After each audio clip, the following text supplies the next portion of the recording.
Well, I say every day it's a getting closer to taking a bath with my fucking toaster.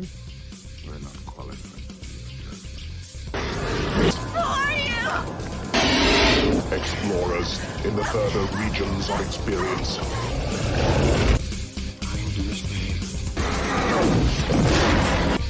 Did you not listen? Then the hell with you.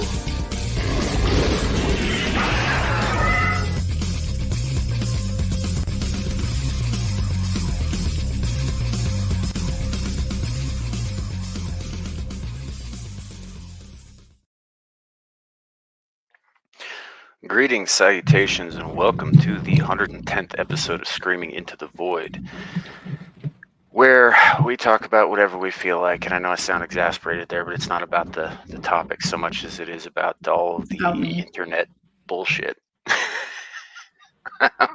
And by that, I mean my internet, not the internet. It is what it is. If I sound funky, it's because I'm on my phone.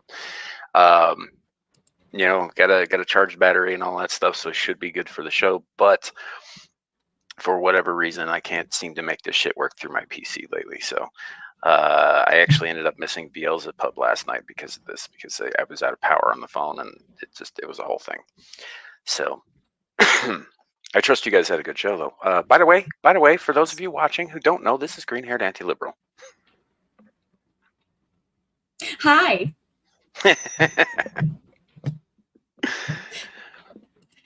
It's green, just, under. And green's my favorite color, so anyone who wants to be all smart in the chats, that's why. My name is my name. Okay.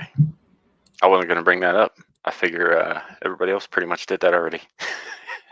It's like at least one person every time.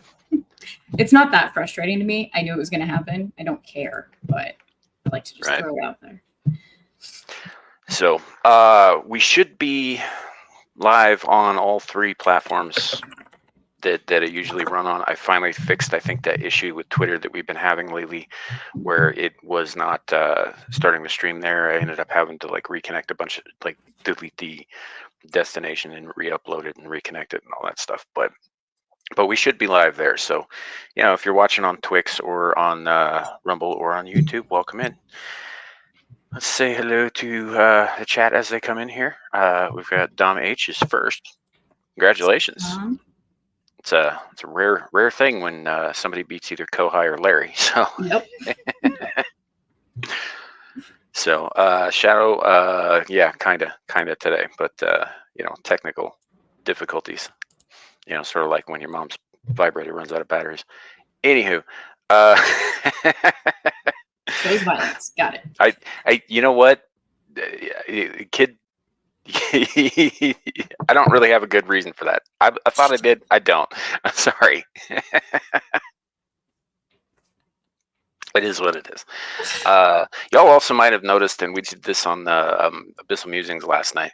I did change the setup a little bit, so we've got these little circles instead of the squares, just because I'm trying something out. It's one of the new features on StreamYards. I figure I might as well play with what they got while I still have it. We may be switching to a different streaming software before the end of the month, because StreamYard decided to raise their prices and lower what you get for the same amount of money. So it is what it is. We've got Andy Pickle with us. And not yes. tell all of us, apparently. Sorry. Yeah. They haven't sent emails out to everybody who uses the damn website. I'm actually lucky I even found it, because it was buried in an email that I barely check. Well, and then I forgot to look for yours, and it was in my spam that I found today. Yeah. I'm like, I pay you, StreamYard, so why have I not been told of this? Right. Same here. Yes, and yet the next episode will be the 11th, and that is exactly how I'm going to say that when we go live next week. So we've got Static in the chat. So yeah, good deals. Let's see. By the way, if anybody, I was going to say this backstage and I completely forgot, Gal, but if anybody, because I can't see any of my Twitter shit right now, the place where I said, hey, if you want to come in you Yeah. know, let us Yeah. know. Would you do me a favor if somebody I've wants to been come in, looking. give them the link. Yeah, I was already on it. Good deal. Thank you. You're- You know, it's so funny because I never actually asked you to like do producerial work for me or anything like that, and you just kind of like fell into that role. I do what I do. Yeah. I do it for Dermy. I might as well do it for my friends as well. That came out wrong. Yeah. So Whatever, you know what I mean. anywho, welcome to the show, ladies and gentlemen. You know, buckle up. We should be interesting. I'm hoping that we'll have some more panelists drop in down the road, but if not, you know, Gal and I can carry on a conversation very well just between the two of us. So should be a We've never good time done that regardless. podcast. No, not at all. So the main topic today, there might have been a couple of others, but like I said, I can't seem to fucking access anything that I have set up for this. Tenet Media and the Russiagate 2.0 shitstorm. Yeah, that's lovely. What have you heard? Well, I watched when it initially came out, I watched a quartering video on it, and then I watched Viva talk about it from Viva Barnes. Basically, there's these two people that used to be part of Russian Times or something like that, which is a state-run media organization, and the alleged Tenet Media received funding from them, not as like you need to report this way, but just like kind of startup funding is my understanding of it. But it is a Russia organization, so that looks bad. But there are people like Tim Pool, Benny Johnson, Dave Rubin, who are victims in it per the indictment paperwork, that they were not part of receiving the funding, and they were essentially just a third party where they're being platformed on Tenet Media's like website or whatnot, and they're getting paid to do so. And so they didn't have really any access to like funding information, so they had no knowledge of it, and the convenient timing of it all. So why are we trusting the Biden DOJ with information specifically for this when it seems like it's just a psyop? Well, I tend to agree with you on that. I tend to think that there's not much to this in terms of actual criminal activity. So the big thing is that Tenet Media is owned, for those of you who don't know, I'm sure most of you do, is owned by Lauren Chen and her husband, Liam Donovan, right? And, you know, for those of you who don't know who Lauren Chen is, she used to go by Roaming Millennial and Pseudo Intellectual. She's done work for Blaze. She's worked with, not for, but with people at the Daily Wire. You know, she's a very prominent voice in the political pundit sphere, and has been for some time, which is interesting because she's actually only been on the internet for like 7-8 years. You know, so, and what's interesting to me about this is that, so Tenet Media is relatively new, right? If there is any truth to money coming from, say, a Russian financier, right? Her message hasn't changed.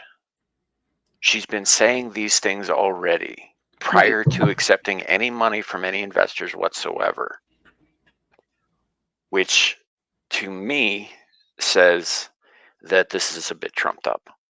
Yes. Because, yeah, like, you know, I mean, somebody gives me money to say exactly what the fuck I'm already saying, right? I'm not exactly changing my tune. I'm not exactly shilling for them. Right. You know, so I don't know how much this is, but she's been very quiet on what social media she has left in the last few days. And I assume that's probably because she's, you know, been instructed to by lawyers, or she's, you know, like, I don't know. I don't believe she's been arrested. That there are, obviously there are indictments forthcoming and all that stuff, but I don't think that she can't talk, I'm thinking that she has been advised not to. She hasn't posted anything in like 3 days on Twitter. I don't know anything about Instagram, so I don't know if she still got that or not. What I do know is that her personal channel, Lauren Chen, her second channel, Mediaholic, and of course any channels associated with, and the main channel, of course, of Tenet Media, have been taken down by YouTube. Yep, quickly scrubbed. Yep, like they're just gone into the wind. And she was fired by the Blaze. Yes, she was, because yeah, obviously with the allegations and all that stuff, but the thing is none of that was proven or anything. But Nope. Glenn Beck doesn't want any of that stink touching his shit. I really don't care. Yeah. It's bullshit. Well, personally, I think Glenn Beck is a fucking asshole. Personally, I've always thought he was an asshole. I'm generally neutral on him because I don't know enough either side of asshole, not asshole to care. I've never been a huge fan of the Blaze, not for any particular reason beyond I hated their website formatting. So I was just like, well, if you don't want to make it decent enough for me to watch there, I'm not going to. Like, I feel like it's a worse formatting than Rumble. So sure. saying a lot. Yeah, no, and like Blaze platforms, obviously a lot of people who, y'all have probably heard of. Eric July, for instance, Normal World with Quarter Black Garrett and Dave Landau, thank you. I actually like his stand-up quite a bit. He's really funny. They platform a lot of different things. Yep. They all have a tendency to be very conservative. A lot of it is very Christian leaning, which makes sense because Glenn Beck is himself a very vocal Mormon. Yep. So, and that's all fine and good. I don't have a problem with him being like Mormon or wanting to platform shit that aligns with what he believes. That's totally cool. It's his fucking thing. He can do what he wants. I just personally think that Glenn Beck's a bit of a nut job and kind of an asshole. My mother has been listening to his radio stuff since, oh God. So you have over more 2 decades than I do. Got it. Yeah. I've known who Glenn Beck was long before fucking YouTube was a thing. Yeah. So okay, that was a long time ago. Yeah. That was a long time ago, Sam. Yeah, there was a time when a lot of people thought he might be the up and coming Rush Limbaugh clone. Yeah. And Rush was still alive at the time, and he was still very, very prominent in media. But yeah, so I kind of get it, but at the same time, like from a business point, I could kind of see why they wouldn't want that because, while Beck funds a lot of Blaze himself, he also does, have other investors he does need to answer to. Yeah. And so I kind of get it from that perspective, but from the free speech perspective and from the whole tenet of, to use exactly the right word, innocent until proven guilty in this country. Yeah. I do kind of have an issue with him just firing Chen like that. And look, I don't agree with everything Chen says. I need to say that right off the bat. Right? I think she's been getting in bed with the fucking Groypers, and I hate the Groypers. Hey, Static, good to see you, man. Hi. Welcome to the show. Thank you. Surprise. So yeah, but so like I don't agree with a lot of the stuff she says. I do listen to her because I think in a lot of ways she does tend to provide a perspective that I don't necessarily have myself. Right? Particularly from, the recently born again Christian angle. And when I say recently, I mean like she converted like 4 or 5 years ago. Mm-hmm. So which is, it's fine. I have no idea. Her husband is not really on social media much. He used to do some on-camera stuff with her back in the day on her channel, and then he stopped doing that. Well, I don't mean it in a sexy way. I will say that they're both very good-looking people, but it was like right when I was drinking coffee. I'm like, oh my God, I did not just say that. So, but so I don't know what his background is. I don't know nearly as much about Liam as I do about Chen because she's so in the public eye and he's not. So I think from what I understand, he was raised Christian and all that, and he's part of the reason that she converted. That makes sense. and all that stuff. So I do appreciate that perspective. And while she has been getting deeper and deeper into the Groyper territory without actually saying, "Hey, I'm a Groyper now," she's been cultivating that following, which I kind of have an issue with because I think those guys are psychotic. What's a grouper? But She said the question. She asked, "What's a Groyper?" What is it? What's a Groyper? Okay, so do you know who Nick Fuentes is? Yeah. People who follow Nick Fuentes Okay. religiously. She has. Oh yeah. Well, meaning like they're shall we say staunchly anti-Jew. In addition to other things, yes. Yeah. But their whole contention is that Jews are the sole reason for all problems and all evil across the world in every civilization in all of time.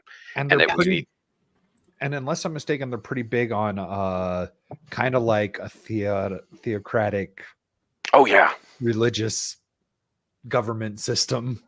It's not even just the religious stuff, dude. Their ideal country would be to take over theocratically, obviously, the government, and then use the power of said theocratic government to either destroy or remove anyone who is not a white Christian. I didn't know the white part mattered. it does. It's subtle, Like but it's the in there. nitty gritty roots of it. Yeah. Because she's not exactly.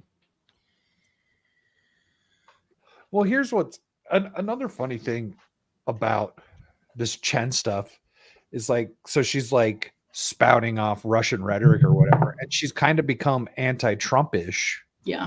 And it's like, all right, so what is it? And then we've got Putin out there, saying, "Hey, I'm all for Kamala Harris," and it's like, what the fuck's going on, people? So can someone get a message straight? It's not like I believe Putin, but Right. I No, can I see why don't. he would think that would be to his advantage. Mhm. I could also see why he would think that would be funny, Yes. Yeah, you would because it love is. that. Because they've been laughing at us for a long time. God damn it. Even if he's serious about that shit, Static, that is one of the best fucking political jokes I've heard in a long time. It's hilarious. Well, Yeah. did he ever come out and say who he was for with Biden and versus Trump? I don't think he did. Yeah. Yeah, I don't think he did. And I think that he knows that while this is funny and it is hysterical from a certain point of view, I think he knows that by throwing his vote, however jokingly he may be doing it, behind her, right, it's gonna hurt her campaign. I don't know if anyone cares what Putin says. You know what I mean? I would agree with you. Hey, Zaron, I would agree with you, except that if nobody cared what Putin or the Russians were saying, then why are they going after tennis so hard? Okay. Let me rephrase that. As far as people who will be voting in the presidential election, I don't think anyone cares what Putin has to say about that. As far as Sure. people, the Right. citizens, now the people that are in Washington, D.C., they all care a lot. Yeah. Yeah, they do. So I guess my concern here is that if there's something to look, if Chen is guilty of doing things that are deliberately like subversive to this nation, right? As somebody, I think she has dual citizenship now. She legally immigrated to the United States 2 years ago. Yeah. And all that, but she's still a citizen of Canada, so there's that. I know they're she- in Tennessee. That makes her an easy target almost. Yeah, it Makes her an really easy does. move target. Yeah. Also she is a Chinese national Yeah. by Born- birth. Yep. Well, now that's interesting. Yeah, I think she was Talk- born in Hong Kong. Talk about all the Russia spy stuff, but don't want to say a damn word about China spy stuff. So Yup. that Yep. makes it weird too. And for context, folks out there, Chen's like 29, right? So she would have been born right about the time that China took Hong Kong back from the British in 1997, give or Yeah. take. You know, True. maybe a little bit before then. So yeah, I don't know. I think that this seems like, Gay ops. yes, Absolutely.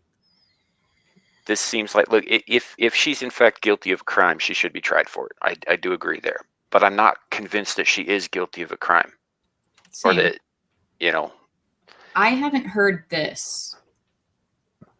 Like, he's involved because he was getting money from Tenet Media for doing his show on their platform. That's not him directly getting money from Russia.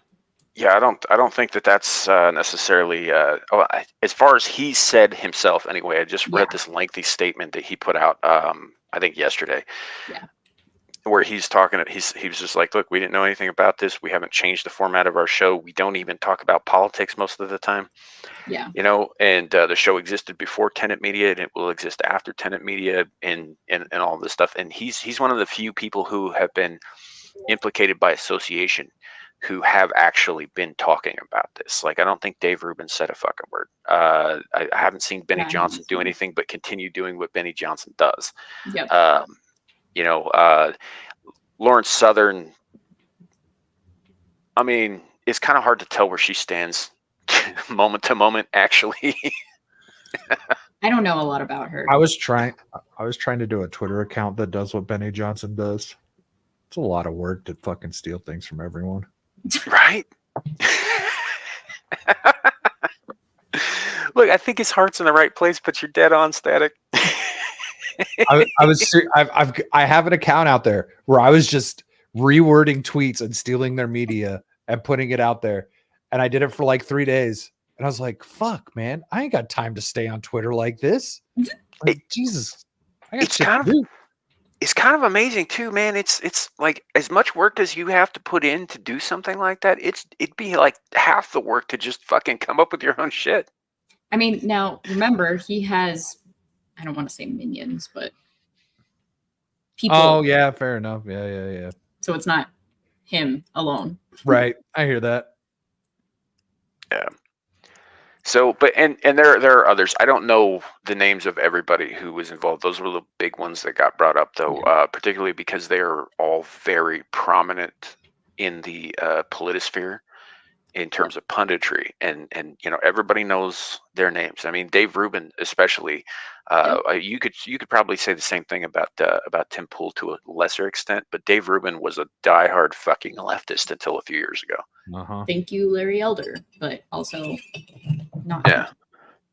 Well, yeah, and Annoying. you know, he's an interesting guy, Dave Rubin is, because on the one hand, he seems like he really wants to have the conversations. On the other hand, if you have a question that he doesn't like, he blocks you immediately. Yeah. Yeah. So this is something I agree on with the quartering. He's nothing more than a baby buyer anymore. I see that. Yeah. And that shit. Because he did. Yep. You know, and God forbid you bring that up. Oh my God. Uh-huh. Yeah. You know, to his credit, I haven't seen him go after anybody and try to destroy anyone for that. He just blocks them. But yeah, that's fair.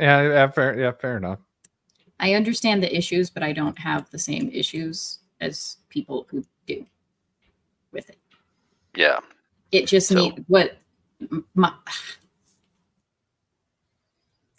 I have torn feelings on it. I think that people should be monitored, but I don't fault them for wanting to have a family. Well, that's weird too. I could see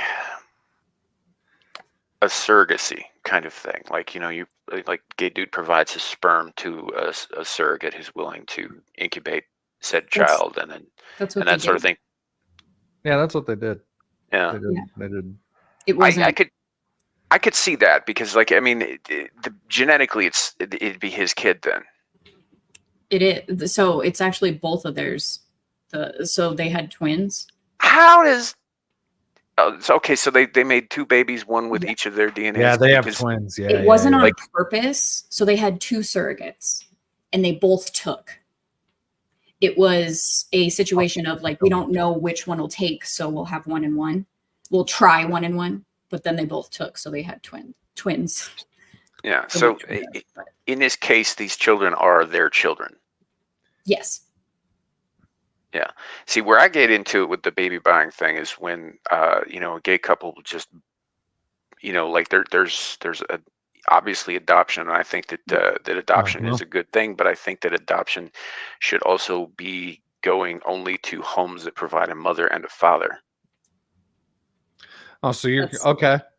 So I am up for the conversation of gay people being allowed to adopt people. The biggest problem I have with the IVF stuff is what that bond between the mother and the child and that severing, and what Sure. is that Which I actually doing understand to as the well. child.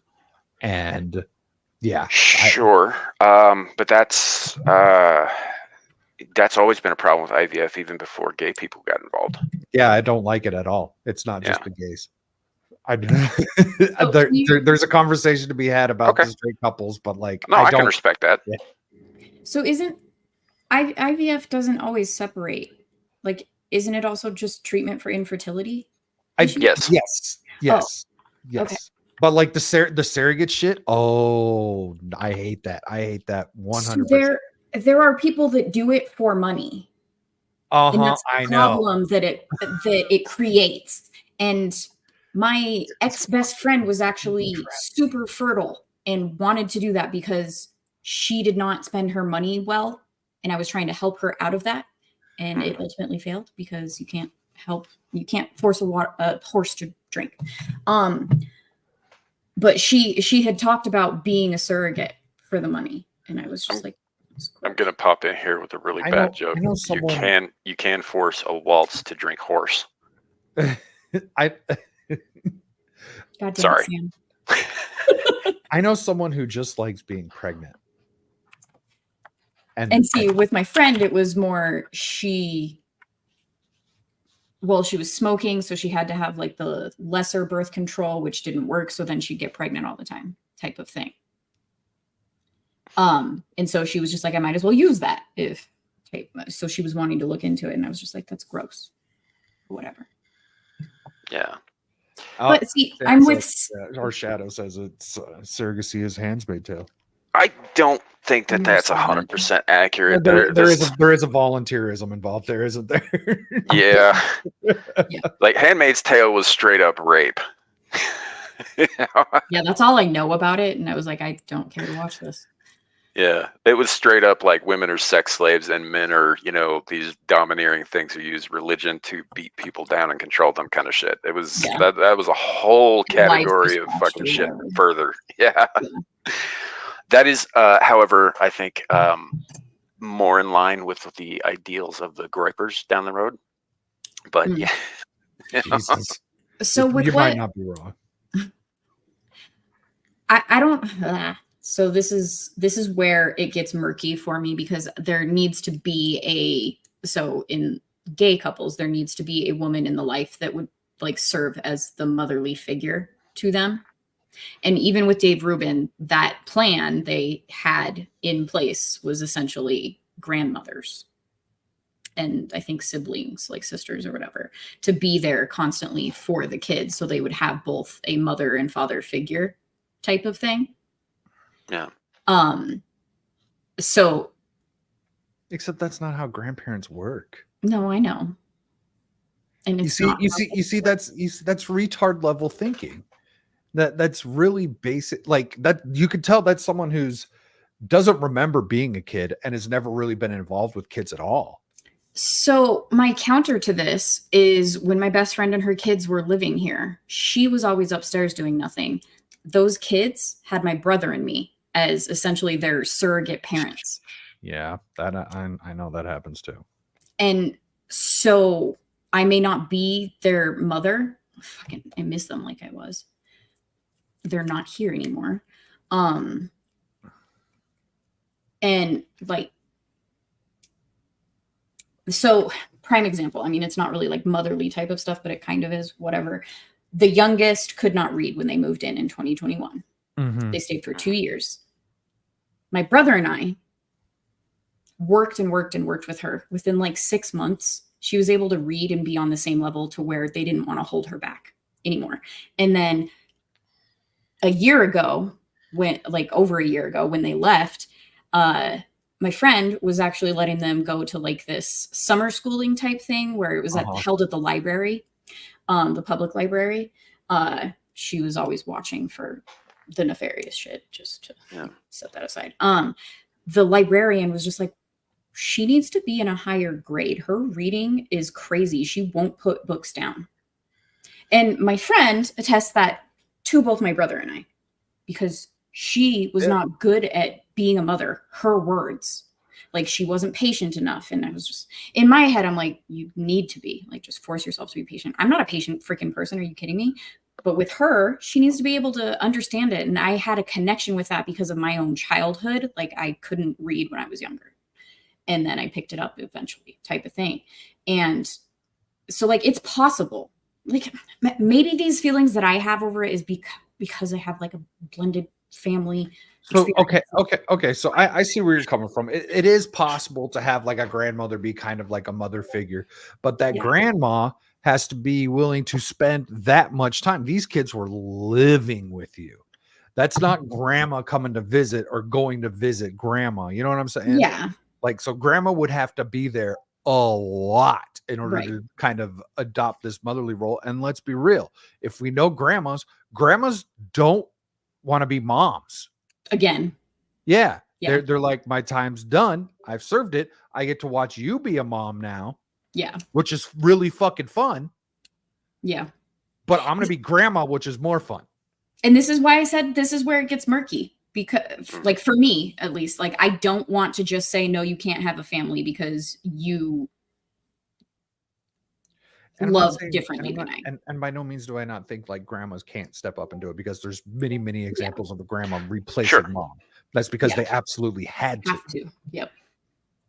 In a lot of those cases, too, like, if the child was young enough, they don't tell the child that grandma's not mom. Yeah. Right. Yeah. You know. And this is why when I mentioned before, like, where I feel it needs to be monitored, like some of that is don't screw the kids in Minecraft. Or at all. Oh yeah, this is Sam's channel. He doesn't care. Yeah, like don't find yourself on a wall. But also things like that, like who's gonna be the mother figure in these children's lives? But like that's not freedom when you're monitoring something like that. You see where I'm torn with this? This is how I don't understand how Tim does it on every subject. Here's the thing is like most subjects that are in any way controversial are controversial for good reason. It's because there are points on either side. Yeah. And it really comes down to which points do you align with more, honestly. You know, so like I get why you'd be torn on something like this. I absolutely do. You know, and like there's so over on Amira's channel, right? There's a lot of people who watch who are very anti-step parent. Right. They don't believe that they believe that step parents are basically cucking themselves, and that if they're not raising their own blood children, then they're not worthwhile. And there's all kinds of shit that goes along with that. This is not a stance that I believe in, obviously, because I am a step parent. Me too. You know, and honestly, you know, like the biggest reason that I don't believe in that is because I am not only am I a step parent, but the actual biological parent of my stepchild is a fuckhead and is uninvolved completely. Yep. Didn't even pay child support for the majority of her life. Yeah, my son he'll be 23 the end of this month, and I'm the one he calls when shit goes haywire. Not the other dude. I'm the one she calls dad, because I've been there, because I raised her, you know, because she is my kid. You know, biology notwithstanding on that. So I kind of get that. And it's not impossible for a person to bond with a child in a familial parental manner when they don't have a biological connection to that child. Obviously, I know that's possible because it happened with me and my stepdad, and it happened with me and my stepkid. Right. So Gal actually has a very interesting perspective on this. Yeah. She, from what I could put together from what she was kind of telling me, is she has half siblings from both mom and dad, and everyone called and their mom and dad to everyone, not just her. Mm-hmm. Even one step further, my oldest brother is from my mom, and he is mentally disabled, and my dad adopted him without issue. Yep. He is dad. Yeah. The people who think like this are retarded. That is the most basic caveman thinking I have ever heard in my life. I come obviously from a blended family. Yep. The guy ran out on my mom when they found out she was pregnant. Disappeared in the wind. My dad had a marriage prior to my mom. He had 2 kids. So those are 3 children that have step parents in my family. And then there's my brother and me who are a product of my still married parents. And you're going to call my dad a cuck and vice versa for my mom, whatever the female version of that is. I can't remember. I don't even think there's an actual term. Similar sentiment. Yeah. Term. Yeah. Lethal lightning term. So people who think like that are like that. I have no other word besides retarded, and it's purposefully ignorant. It's illogical. It's 100% illogical. So the thing about that is like a lot of these guys who are saying this sort of thing are also the same guys who believe, wholeheartedly and are very vocal about that a child needs 2 parents, a mother and a father, in their lives and in their home in order to turn out a rounded individual. And I'm thinking to myself, I was like, yeah, but step parents fulfill that function. Mm-hmm. I I would even understand if the argument were step parents are assholes. I mean, it's a stupid argument as well, because yes, some are. Obviously, that's not my experience. Obviously, it's not Static's or yours. Right. Sorry, I shouldn't let it get me so irrationally angry, but that's the thing. It's an irrational argument. Yeah. You know what's weird? My mom got married when I was like 35. She got married again, right? Mm-hmm. And the dude's dad was calling me grandson. And I'm like, bro, I've known you for 20 minutes. Right. Like, I'm a grown-ass man. That's pretty funny. And it's just like, just think about that. Do you know how self-sacrificing it is? Obviously you do. You're both step parents. Mm-hmm. And to call that person a cuck and demean that, are you kidding me? Like, I'm getting defensive of my mother and my father. Both for very passionate reasons on like both sides. And here's something that I would like to add into this, just because I think it's important to always keep this in mind, is that I'm not offended about it, because I think, number one, I think it's an idiotic, irrational argument. Yeah. Number 2, because it's not important enough for me to get up in arms about it. I'll talk about it all day long, but I'm not going to get upset about it, because it's one of those things, like my mother has always told me my entire life, right? In order to be offended, you have to take offense. It is a voluntary action, right? You can choose to not take offense, and that's something I think everybody could benefit from, that particular point of view. It's true. And clearly, I am a woman and I react on emotion. Are you? Shut the fuck up. You should have saw her NFL draft this morning. Holy fuck. Just wait until the end of the season, motherfuckers. So I do instinctually want to react to most things that way, like completely based on emotion without thought. I don't always do so. So it just depends on the level of irritation that I have with the subject. And obviously I care a lot about it. It's been my entire life just watching my family be what it is. So it's just, and technically it also goes back to sometimes I'll watch something on just pop culture or whatever, and they're just like these blue-haired weirdos, and I'm just like, hey, fuck you. And I'm like, wait, I'm not a fucking weirdo, or like I'm not the kind of weirdo they're talking about. It doesn't apply to me. Calm the fuck down. Like I'll have those thoughts of stop being dumb. You don't think like the people that they're talking about type of thing.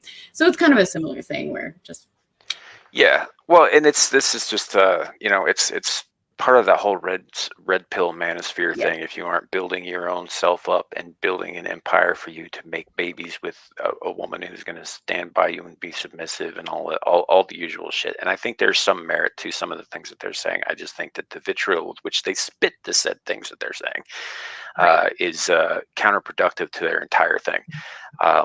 But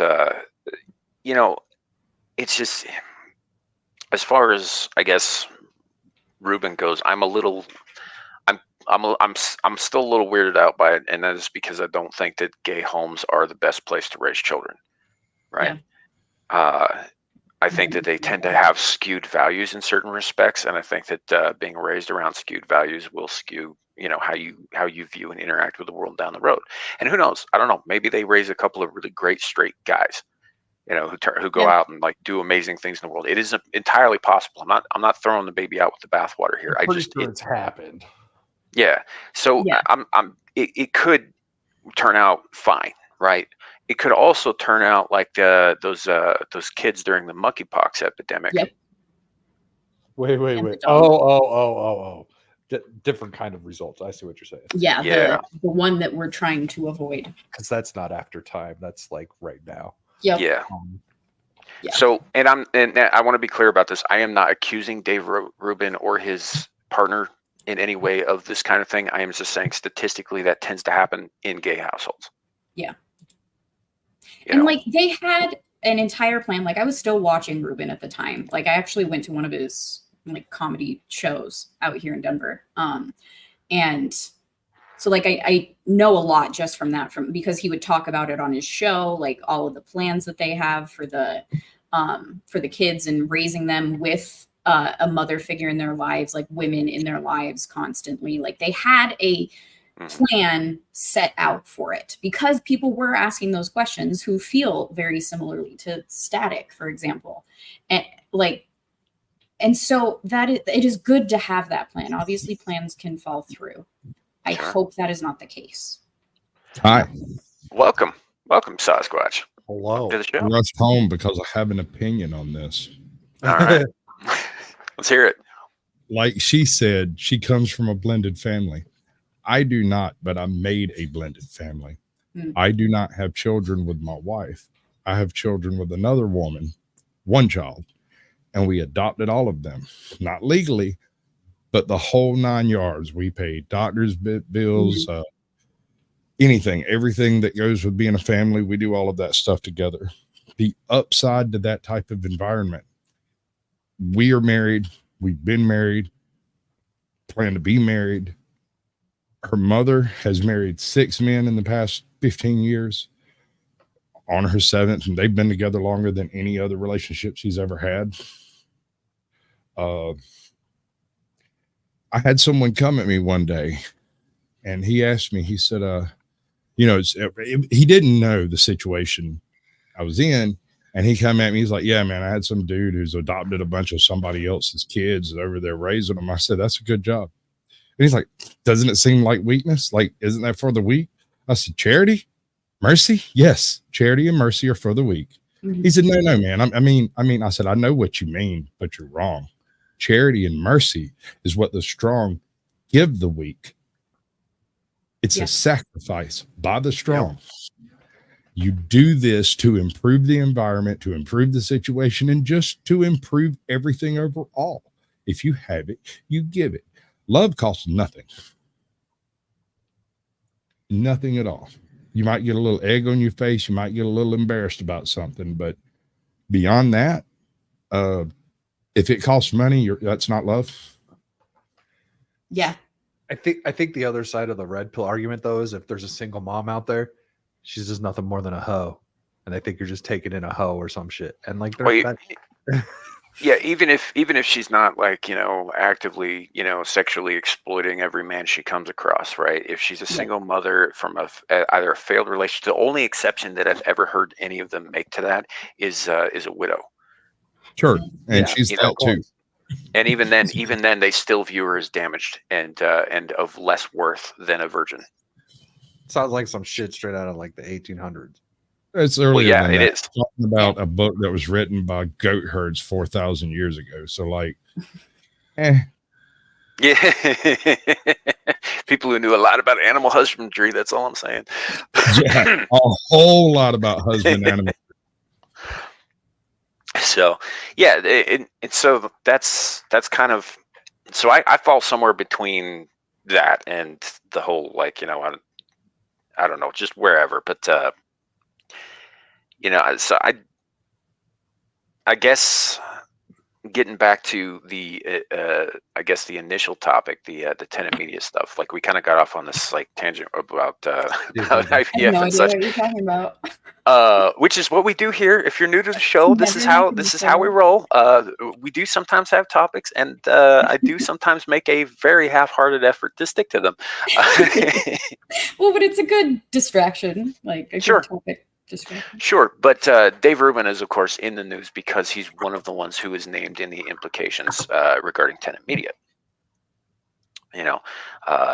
Tim Pool obviously being another one, and in Tim Pool's case, like I could see people thinking that, hey, maybe he's, not on the side of the country too. I don't believe that he is. I just think I could see where people could see that.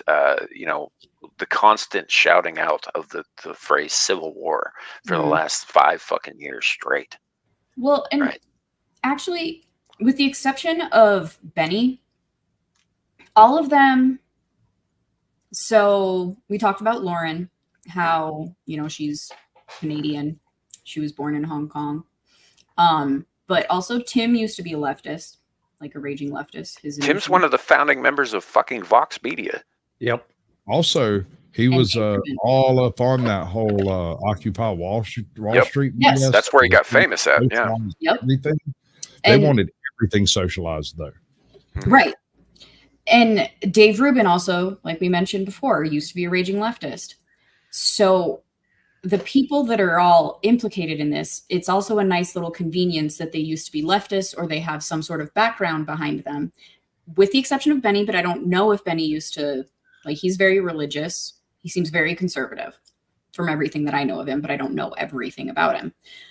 So I just also, with tinfoil hat on, feel that that's also a nice little convenience that the people that are implicated in this are all, former leftists, or, they can be questionable as like a PSYOP type of thing that's been a long running. Lauren Southern. And see, I don't know a lot about her, but. Do you guys, like, again, off topic a little bit, but you brought up Yuri Bezmenov. I'm assuming everybody here has actually seen the interview he did with Mike Wallace and how he lays out. I have the whole thing recorded. I have it on my computer. I use it in all kinds of stuff as background track just so that people don't know I'm doing it. So, and how he was not just a Russian defector, but a KGB defector. Yeah. Right. In my admittedly limited experience with Russian spies, oh, don't be modest. I don't believe that there's any such thing as ex-KGB, and part of me wonders if he wasn't sent here by them to lay it out for us so that we wouldn't fucking believe it. I hear what you're saying. I do. But at the same time, you have to kind of look at the situation Yuri specifically was in right before he left. He had advanced into KGB as far as he could, was found defective, and passed over for several promotions that he was a shoe-in for, right? He had the experience, he had the all of the connections, he had been groomed for these positions, and then apparently he had an opinion that didn't fall in the party line, and they just skipped him, and then they skipped him again, and he realized this isn't going to go, and he pulled the defector card. I'm unsure exactly how that went about, but for about 5 years, he was one of the most wanted men in the Russian list. They did not want him back. They just wanted him gone. So So- I see your point, but it's not necessarily counter to Sam's, Yeah. because that could be exactly what they want you to think, type of thing. Yeah, even if Sure. Bezmenov himself was on the up and up, like the circumstances Yeah. leading up to him leaving might have been orchestrated. Sure. And I'll give you that level of theater is definitely explained through the Bezmenov interviews. They really are. St. Yuri went way far out on a limb on that one. Right. So I don't know. It just kind of, even if it were a psyop, Mhm. not a word of it is actually wrong. So why would that Yeah. part matter? Sure, I'm not saying that it is wrong. I think that he was dead on about all that stuff. I wonder about his motivations for sharing it is all. If that makes sense. Yeah, no, I get you. He was a psychologist. I mean, all of those really Right. play into those, don't they? That's my point. And I get where you're coming from on the fact that it could be multiple layers of deception built into the situation to create an unbelievable series of events that no one would possibly buy into. But when he got here, he laid out such a cohesive and clear plot. Step by step. First, you start in the schools, then you get the universities, and as the aging, and I was right before that group of participation trophy winners and those people that were full on under the heel of the Department of Education. My class and the class right behind me did not have the zero tolerances, the no gun policies, the participation trophies, none of that stuff. All of that happened suddenly, like nationwide, suddenly, poof, there's basically gulag style controls over all the schools. And that came from the top down. And that's not a coincidence. Sure. What was that, Sadek? Well, he brought up the participation trophies, and I was pretty much the first generation that was involved in that. And it was like fourth, fifth, and sixth. I went to a school that was through eighth grade, and it was fifth through eighth grade. You eventually got to do track and field day. Mhm. And in fifth grade, Shut up, Shirley. so fifth grade was the first year I did it, and I got a participation ribbon, right? They did ribbons for this. And I'm like, what the hell? I didn't do anything, right? It's like, I don't want this. And then I went and I chose the next year. I decided, I was like, okay, well, I need to do this the right way and pick events that are going to favor me. So I did that, and I never went home with another participation ribbon again. I think that that's a natural reaction to your first participation. It was my brother's exact one. I never got one, so I don't know. Like, it just hadn't really gotten a foothold in our schooling, or I don't remember it ever being a thing for me, and I'm younger than him. Yeah, and so I'm just kind of wondering, like, how do you nurture that? I guess you just nurture that by not letting people figure out how to get past the participation thing. Well, it's not organic. No, it's not. No. And I've got an example that clarifies the lack of the organics on it. I have a friend of mine who was 2 years younger than me and was right on the leading edge of all the participation trade. When they stopped using the term melting pot and started talking about equity, when it was diversity and inclusion instead of amalgamation, Yep. we're not going to assimilate into a population. We're going to create our own little populations inside the big population. But anyway, that's neither here nor there. He has all of his participation trophies, all of them. They are on the shelf right next to his baseball trophies, right, his mom, right next to his baseball trophies, his football trophies, his volleyball trophies, all of that stuff, right? But she kept them, not him. He would come home with the participation trophy and throw it in the trash, and she'd dig it out and put it on the shelf. So he never really got over the concept of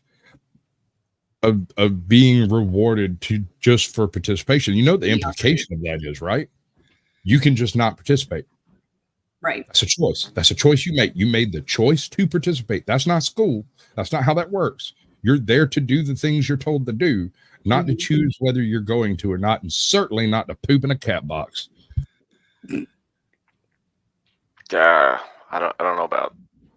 I've never been in a position where I had to poop in a cat box. No, but there are Yeah, we schools all reached today out for that. where the students are requesting cat boxes, literal man-sized litter boxes to go pee and poop in the bathrooms, and the schools are allowing it.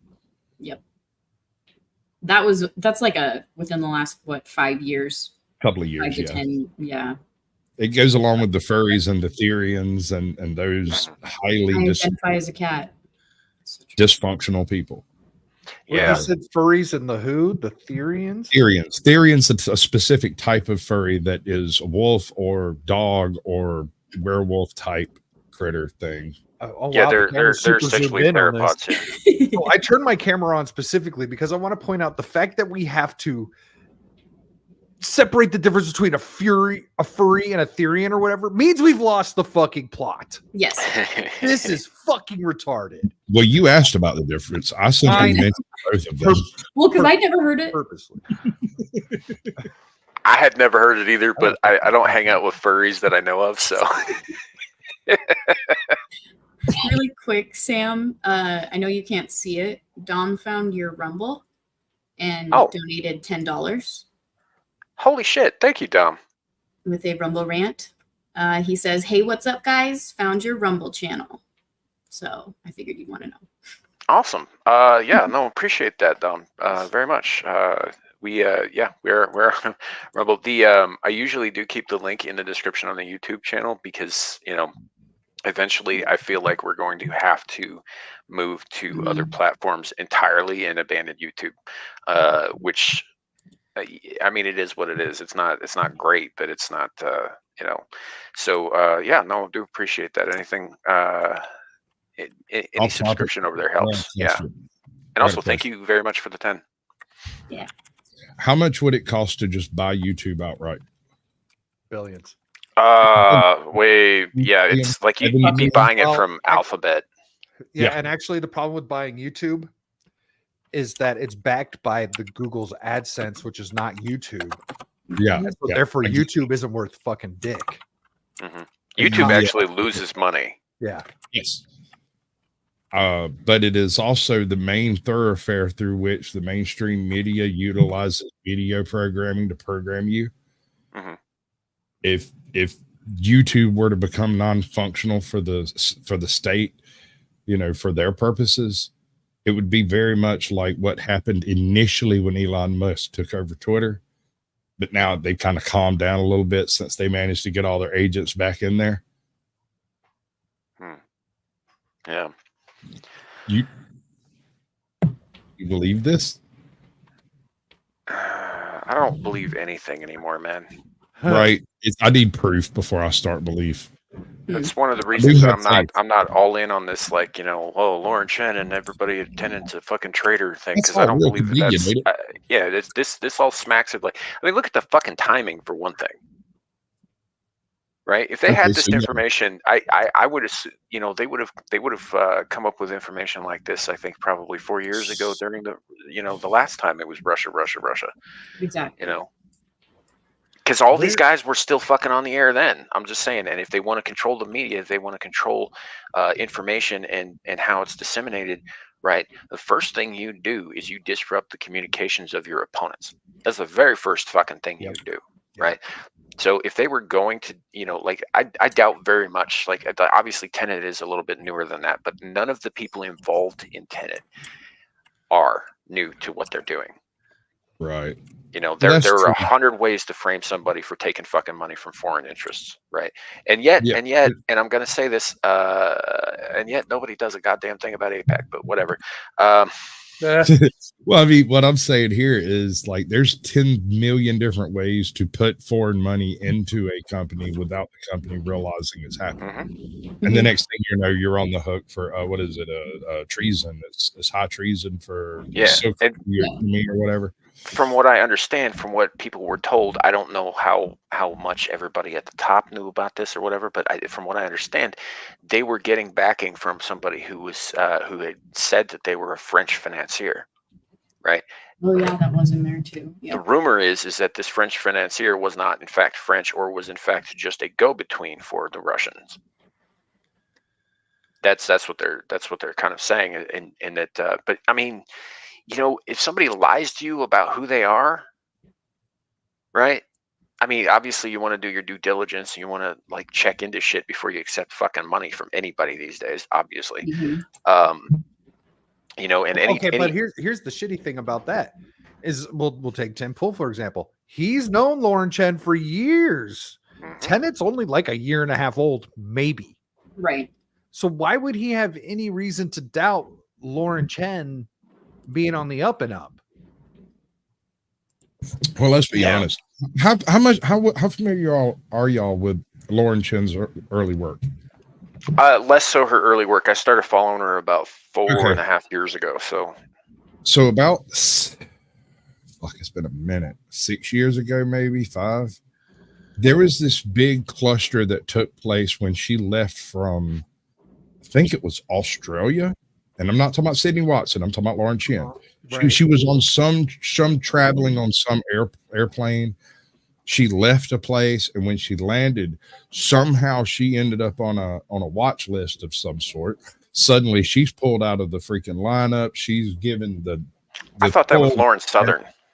Lauren Southern. That's true. She did that in Australia, right? Yeah. If I remember with Lauren Chen, it only lasted a couple of hours. It was one of the very fastest turnovers I remember ever seeing. Okay, I got you. Yeah. It was just that long. So whatever they were looking for probably should have been found there. Sure.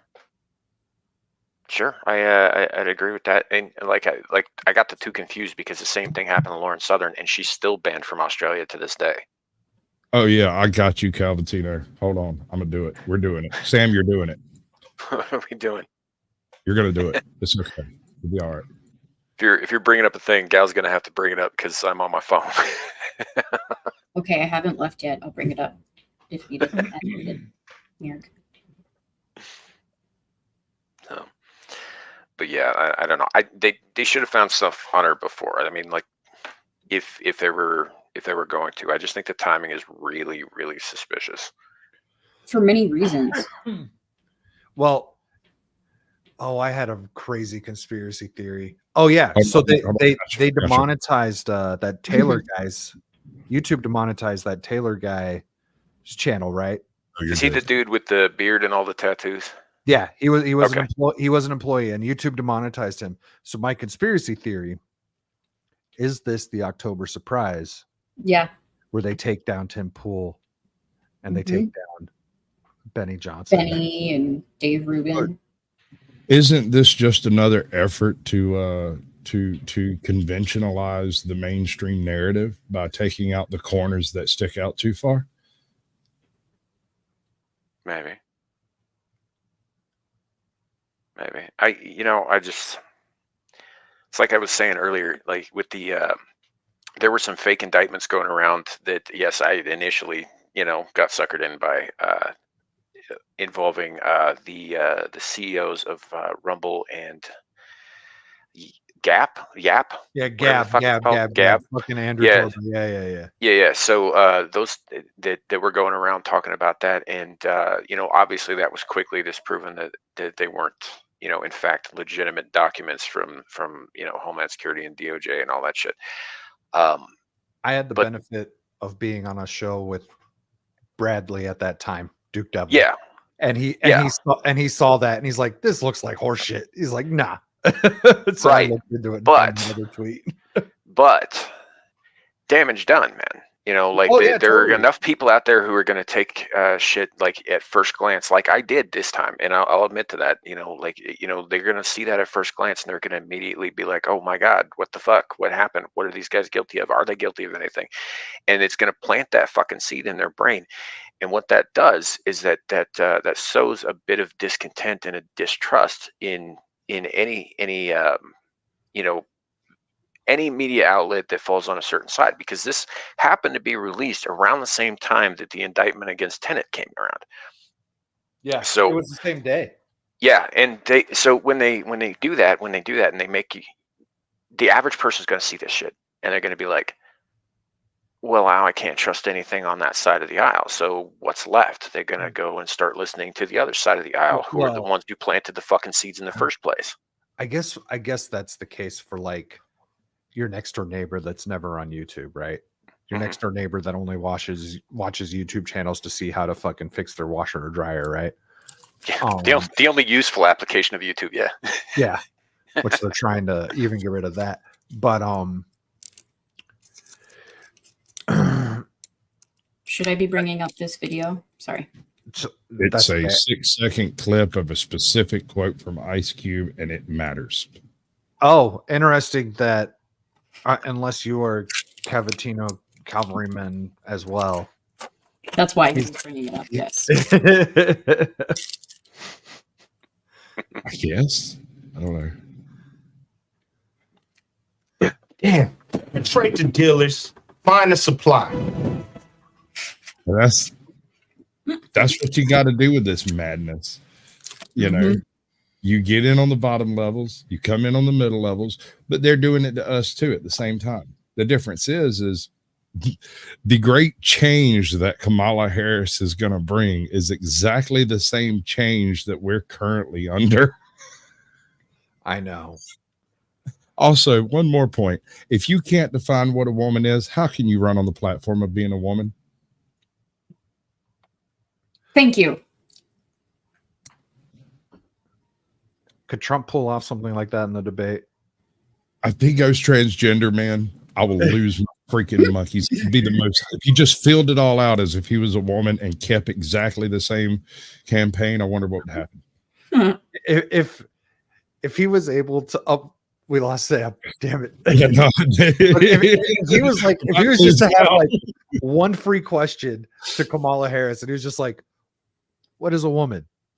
Like that would be the Yeah, best. no one would ever That would- see it. It would get outdo the we would 2016 pass it around. debates, like, boom. Welcome back, Sam. Welcome back, my friend. Yeah, I got booted on my fucking phone, and now I'm on the computer again. So I hope y'all guys can hear me and it's working. It roboted a Most of it- little, but most of it we got. And by most, it's like 90. Okay, I might have to switch back, unfortunately. Well, I mean, it Yeah. wasn't as bad as earlier. When it So was just hopefully I you. don't. I think there's a delay though. Okay. We got to get together on some of your back end numbers and see if we Good can deal. figure out enough lag to put into that to make that not happen anymore. If you put enough latency, build in enough latency, it'll stop kicking in and out because of signal. You'll have like a 1 second more lag than you're used to, but you're used to a little lag. It'll be fine. Yeah. Is everything Wi-Fi? All right. Well, it is what it is.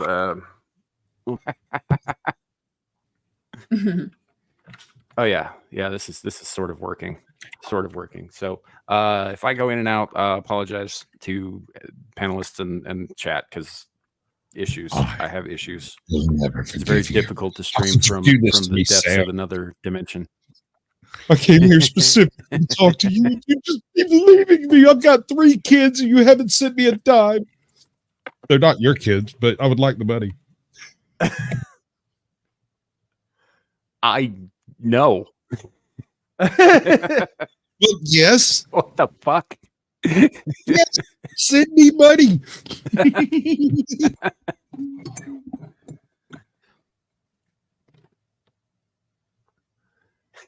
Sorry, I didn't mean to break everything. I thought I was That's not gonna funny. happen. I have Just not Sam do it. No, I I think you're gonna have to go to your send phone, you Sam. money. And next thing you know, you're gonna be Yeah, shit. He's coughing and laughing at this. Love Sam, you, we've Sam. lost you. Yeah. Yeah, I'm trying to figure out what it is you're trying to cut me down with. I'm sure it's an excellent burn, but we have no idea. So usually when there's smoke, there's fire, but in this case, there's no smoke, there's no fire. I can't even find the campground. There was an off scent of something for a second. I am the captain. Hi. So, Gal, Yes. how long would it take you to eat a bear? Shit. Is it winter Sure. in the north? Well, yeah. So I can freeze some of it? No. I'm just yeah. It's assume that it is properly prepared and kept for you, but you have to eat the bear. How long? I mean, is it a black bear? Is it a grizzly?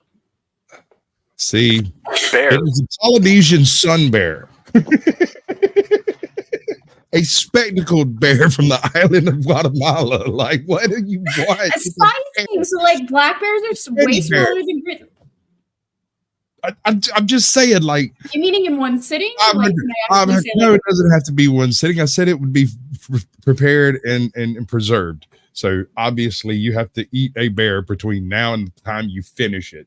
How long does it take you to eat a bear? shot in the dark a month? Okay, I want to recall all of my previous statements about her not having an interior monologue. I believe her now. Why? Are we really going down this road? Again. She convinced me. I'm convinced. I apologize for all of the previous things that I've said. I have now been set properly on the right course and will never transgress again. Forgive me. Why? Why? Explain it to me. I was wondering why we were eating a bear. Why wouldn't you eat a bear? Right? You have a chance. Anyway. But what did my answer have to do with it? I don't understand. Explain it to me. Well, it has to do with the fact that when you ask someone how long would it take you to eat a pancake, you don't generally ask, is it a pancake or a flapjack? Right? In this case, I asked how long it would take you to eat a bear.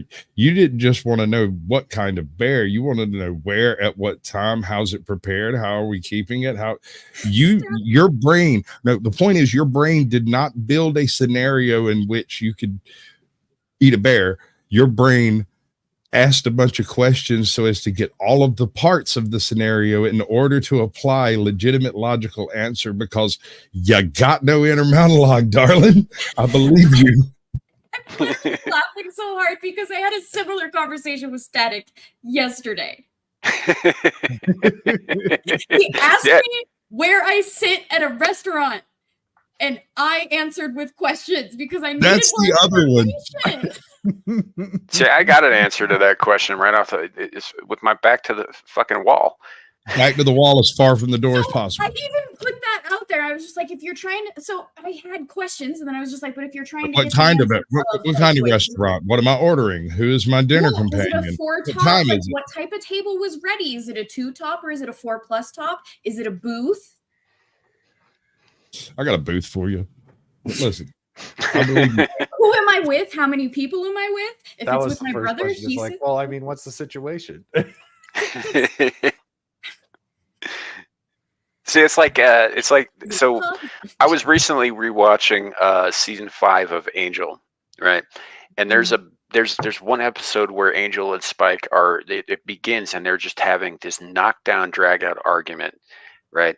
And it sounds like really intense and really whatever. And so Wesley comes in and he's like, and they're just like, look, you need to settle this first right now. Who would win in a fight, caveman or astronauts?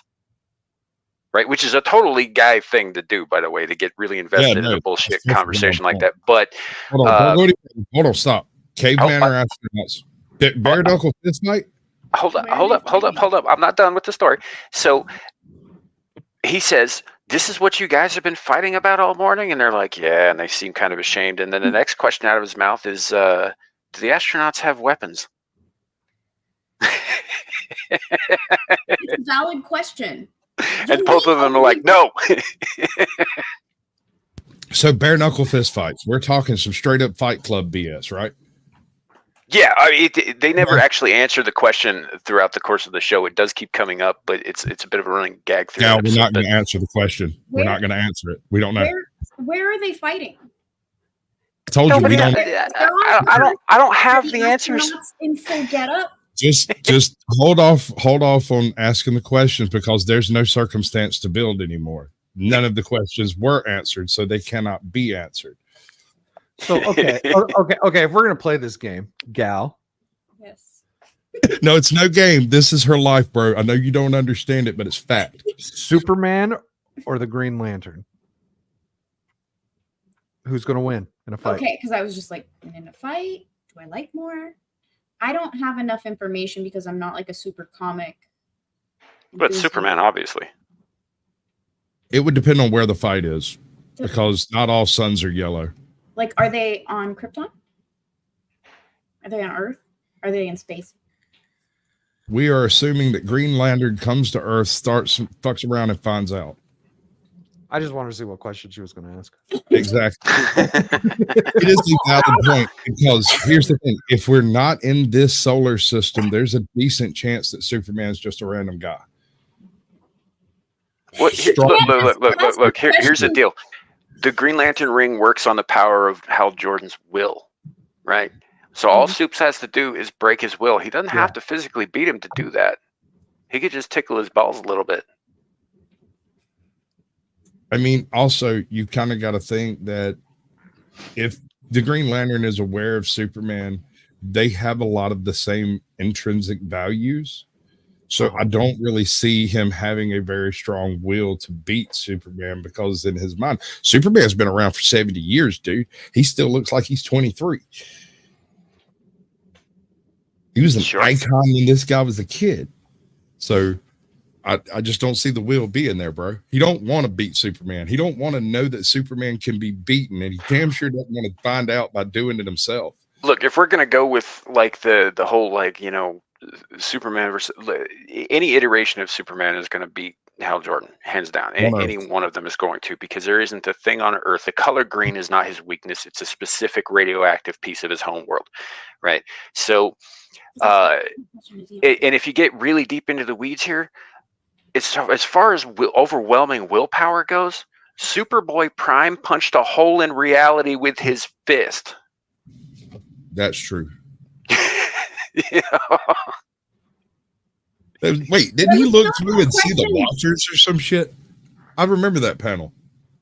Yeah, everybody's just looking at the little black area, and everybody's like, and he leans over and looks in the hole.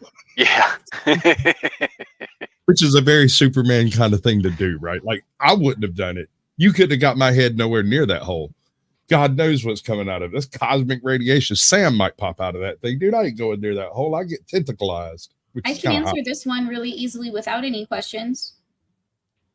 Ryan Reynolds' Green Lantern loses every time. Doesn't matter which one of them. Oh, yeah.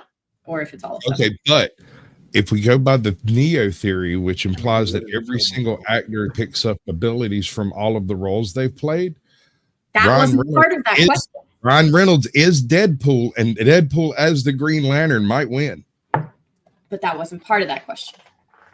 Yeah, and I don't know what the hell Neo kills the Ryan Reynolds Green Lantern. So I think a lot of people are able to kill the Ryan Reynolds Green Lantern. Just I think they enjoy it. I mean, it was a terrible film. Yeah, it was really bad. That film had very okay. So some of the no, actually, I retract that. There were no redeeming qualities in that film, because the only redeeming quality in that film were Ryan Reynolds ad-libs. Sure. I don't know. Mark Strong as Sinestro was not terrible. I actually liked it. No, I'm not dogging on the individual actors. I'm just saying that the writing, what they were given, editing, the setting, all of that was trash. Did they the fucking CGI suits? Well, I was going to ask, did they use practical effects on that dude's head? I'm pretty sure it was mostly CGI. And by that dude's head, I mean I can't remember the name. You're talking about the guy who who tries to merge with Parallax. I can't remember the character's name. Yeah. I mean, if they did the entire suit for Ryan Reynolds as CGI, I feel like practical effects weren't used all that much. They did. Yeah, that's what I'm saying. Yeah. Terrible. Yeah. You know what's if you guys follow the comics at all, you know what's really funny about the whole Parallax situation and what's his name is trying to do with merging with him. So later in the comic books, Hal Jordan actually succeeds at that, merges with Parallax, and murders the entire Green Lantern Corps, including the Watchers on Oa.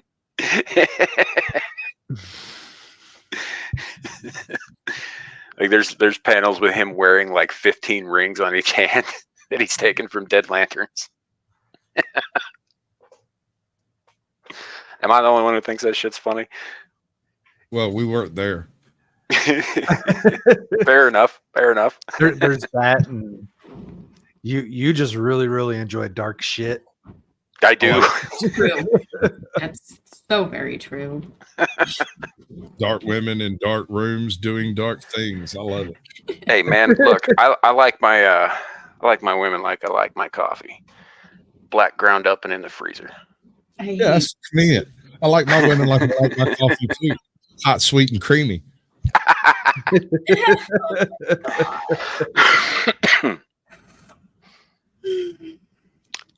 What about you, Static? I don't drink coffee. Thank you. I was thinking that very thing. It's like if he drinks coffee, it'd be better if he's like, well, I prefer tea.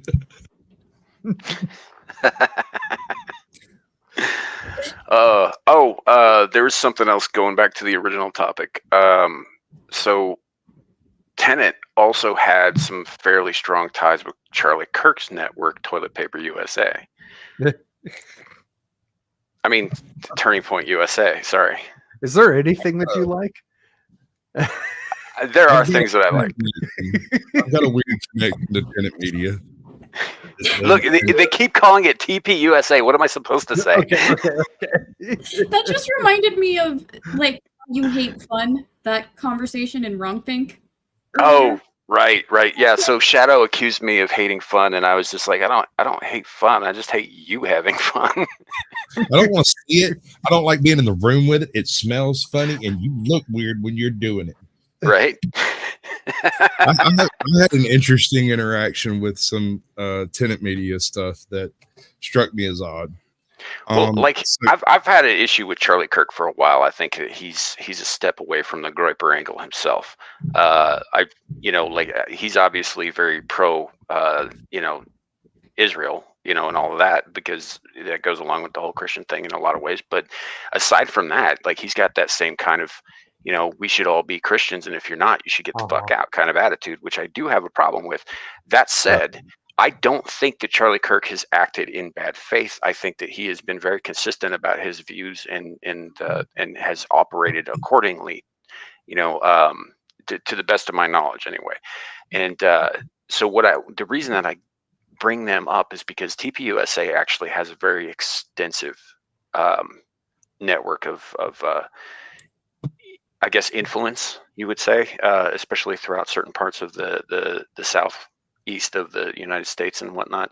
They're very, very influential. They're very well known and all that. And so if this thing with Tenet is casting aspersions on all of their associations, right, this is going to probably damage that movement as well. Their wing of the America First movement. So let's just say your theory is correct. Okay. Yay me. There, it's settled. Well, but I'm saying what's going to happen is people will go to Rumble. People will go to Rumble because people search out the truth. I'm not saying TPUSA or Tenet was ever perfect or anything, but these places generally are better at providing what's actually happening, right? Because they actually have boots on the ground and it's not some mainstream bullshit. So people are going to go to Rumble, and people will go to Rumble, and it will be a Rumble boom until they actually just take down Rumble. I think, that's the thing, is I don't think that we're too far off from them doing something like taking down Rumble. Yeah. So what's funny, everyone says Rumble owns their own servers and everything. They do. What are those But servers? Rumble's DNS is through AWS. Mm-hmm. And DNS is your front door to the internet. Yep. Yeah. So I don't know. And obviously the allegations against the CEO of Rumble here recently were false. That doesn't mean that they won't try something like that. Well, that very well could have just been, like you said, the whole a lie makes it around the world before the truth ever straps its boots on or whatever.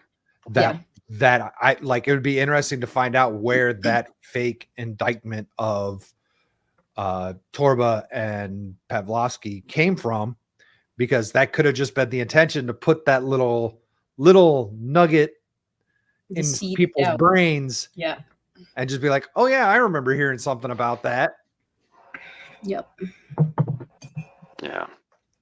So I think that we're seeing probably the beginning. I mean, I if I were them, I would obviously stagger this out. If I were trying to take down all of right wing anti whatever media across the board, I would not do it all at once. I would do it in stages.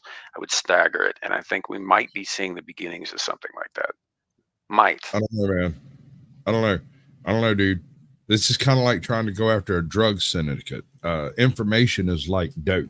There's no viable difference between the dopamine you get from taking a hit and dopamine you get from learning something you didn't know 2 seconds ago.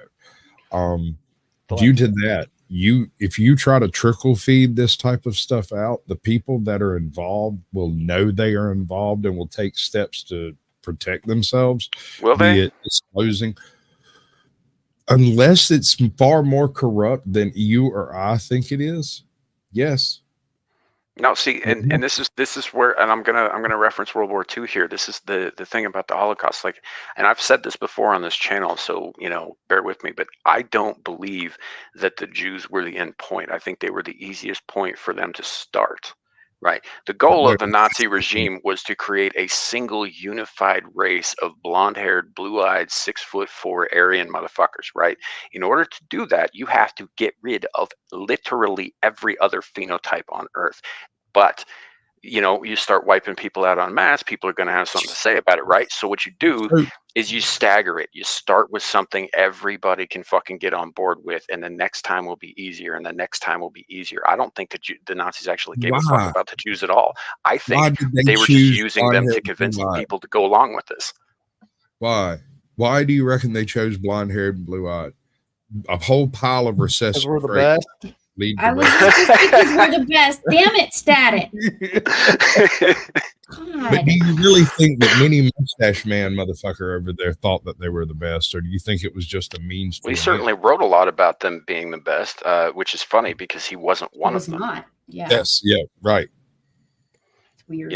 But no, and this goes back to like the mythical Aryan race, right? They don't exist, by the way. They may have at one point prior to Atlantis falling, but yeah, they don't exist. There are no Aryans.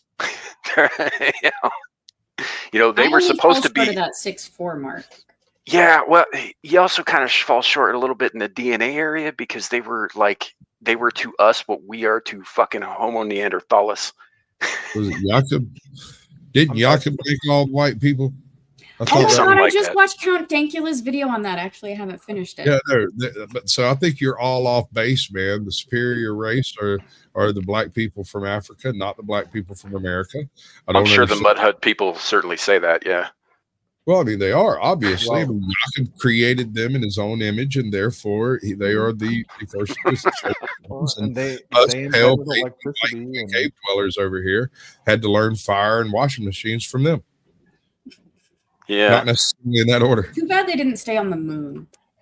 What strikes me as the most Madam, amazing part of that whole theory is that at some point the enemies of the founders of civilization in Africa would have had to piss off so many people so badly that every trace of their civilization was reduced to fucking atoms. I don't know, dude. Africa's cursed. There has not been a single human empire of any import that has ever entered Africa and left a significant freaking dent in it. Even Leopold went off over yonder, and eventually his effects were rubbed out by just time. So I'm not so sure that Africa would actually have evidence of that type of stuff. I'll give you that. Yeah, it does seem to devour all things that are Whatever all resource things. dumped off into the African continent never come back. You spend trillions and trillions and trillions of dollars setting up the infrastructure to build a diamond mine, and the most expensive diamonds on the planet don't come from it anymore, right? Yeah. They come from other mines because they're harder to get, and that's really what makes a diamond valuable. Sure. Hey, Larry, I'm glad you're enjoying your vacation. And if you do me a favor later, remind me to kick the shit out of Shock. Thanks. Wait, what's Shock do? Who do you think came up with that Sammy Chan bullshit?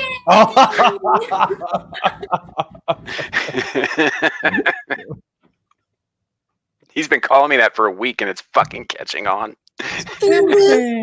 Sammy Chan. I can't say. That was pretty close. It was a good attempt. Oh, yeah. Anyway, I don't know. I think that Africa's an interesting place, but I It's a don't black hole of buy the resources. Yakub thing. Yeah. What Did you guys I'm see just that saying, Kinnison clip black that hole of was? Do you guys see that Kinnison clip that was going around Twitter the past couple of weeks? I don't think so. I've seen a lot Sam of Kinison? Kinnison. Yeah, where he's all like talking about how you end world hunger. Stop feeding them. Yeah, He he's not said- wrong. He said, he was like, "There's no fucking food. You're in the fucking desert. Move. Gross." Like, He's not wrong. He's not wrong. desert. Not wrong. But at the same time, I mean, humanitarian efforts are necessary to spread the well-being of America first. However, why does it always happen in war-torn regions everywhere? Why is it that right before America showed up, it wasn't a war-torn region? That's a fair point. That is a So people aren't ready to fucking deal with. I love my country. I do. I love my nation. I fucking despise my government. Right. No, Right. exactly. This is the But thing. I'm The also not blind to some of the fucked up shit we have done. Well, That's why you dislike your government. Yeah. That's why you hate the government, because they're a bunch of fuckheads. Okay, so the CIA has been perpetrating exactly the type of teeter-totter fall in South America and Africa the past 50 years, dude. Like, they've been nonstop king making since what, 1962, 61? I mean, long ago. And I'm sorry, it's got their fingerprints all over it, man. It looks just like every banana republic that ever failed. It's like those were all test runs to see if the big boy could be toppled. Why? What's the purpose? What does it get the global elite? What happens? Okay, first of all, we lose the Constitution, which is why I say we fight globalism with globalism. If you want to open a border, let's add a new state, baby. You know what? I think I've said this here recently too, but I'm kind of with you on this. Like, obviously, those of you who've talked to me for any length of time know that I'm pretty isolationist. I don't think that we should be involved with other countries, and I don't think other countries should be involved with us. I think we have everything within this country, within the borders of our country, to sustain ourselves nearly indefinitely compared to having to trade with, say, China or Africa or fucking Eastern Europe for resources. I don't believe that it is necessary to be involved. However, if we're going to be involved, if we're going to continue down this, like, you know, this whole thing with getting involved and with NATO and you know, footing the bill for other people's defense and other people's problems, right? Then I say that let's go whole hog. They want to fucking like an American empire. I say that if NATO wants our money and our resources to continue to protect them, then they need to submit to American hegemony and American laws. Otherwise, they can fucking defend themselves. Fuck them. Right. The thing is that they had been kowtowing for 30, 40 years, and then suddenly the American dollar starts slipping, the petrodollar slips a little bit. Suddenly they get delusions of grandeur of being a one world government. But my question is it the United Nations? Or is it an unknown global cabal of complete nut jobs who think that, you know, I don't think it's that unknown. Can do the same thing? Or is it an AI? I personally lean towards the idea that an AI took over this whole joint like years ago and has recently figured out how to deal with America by just splitting us up and balkanizing us. I think that's really that. I don't know about the AI thing, man, because if an AI took over years ago, this is a really fucking inefficient way to deal with America. They got a limited time. There's no time limit to this plan. Right, but But when was the all last time a living computer things- program didn't take the most efficient route to solve a problem? This might be the most efficient route. You've got to deal with a fully armed American populace, and you could pretty much pile up. Not if every you other- drop a bunch of nukes on them, you don't. Don't ask me why it doesn't want to just wholesale wipe out the earth. Maybe it's part of its base Well, okay. programming is to protect the planet or something. I don't know. All I'm saying is what I'm seeing occur appears to be a byproduct of extreme balkanization on like under a pressure cooker, like hyper fast. So, like you were saying earlier, Sam, America, the reason why you don't just nuke America is because this land here is actually valuable. Mhm. We are, I believe, the only country in the world where you could find all the different climate regions.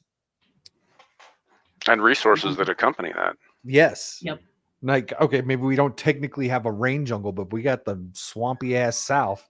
Yeah, no, we Oh. do have rainforests. We just cut them down.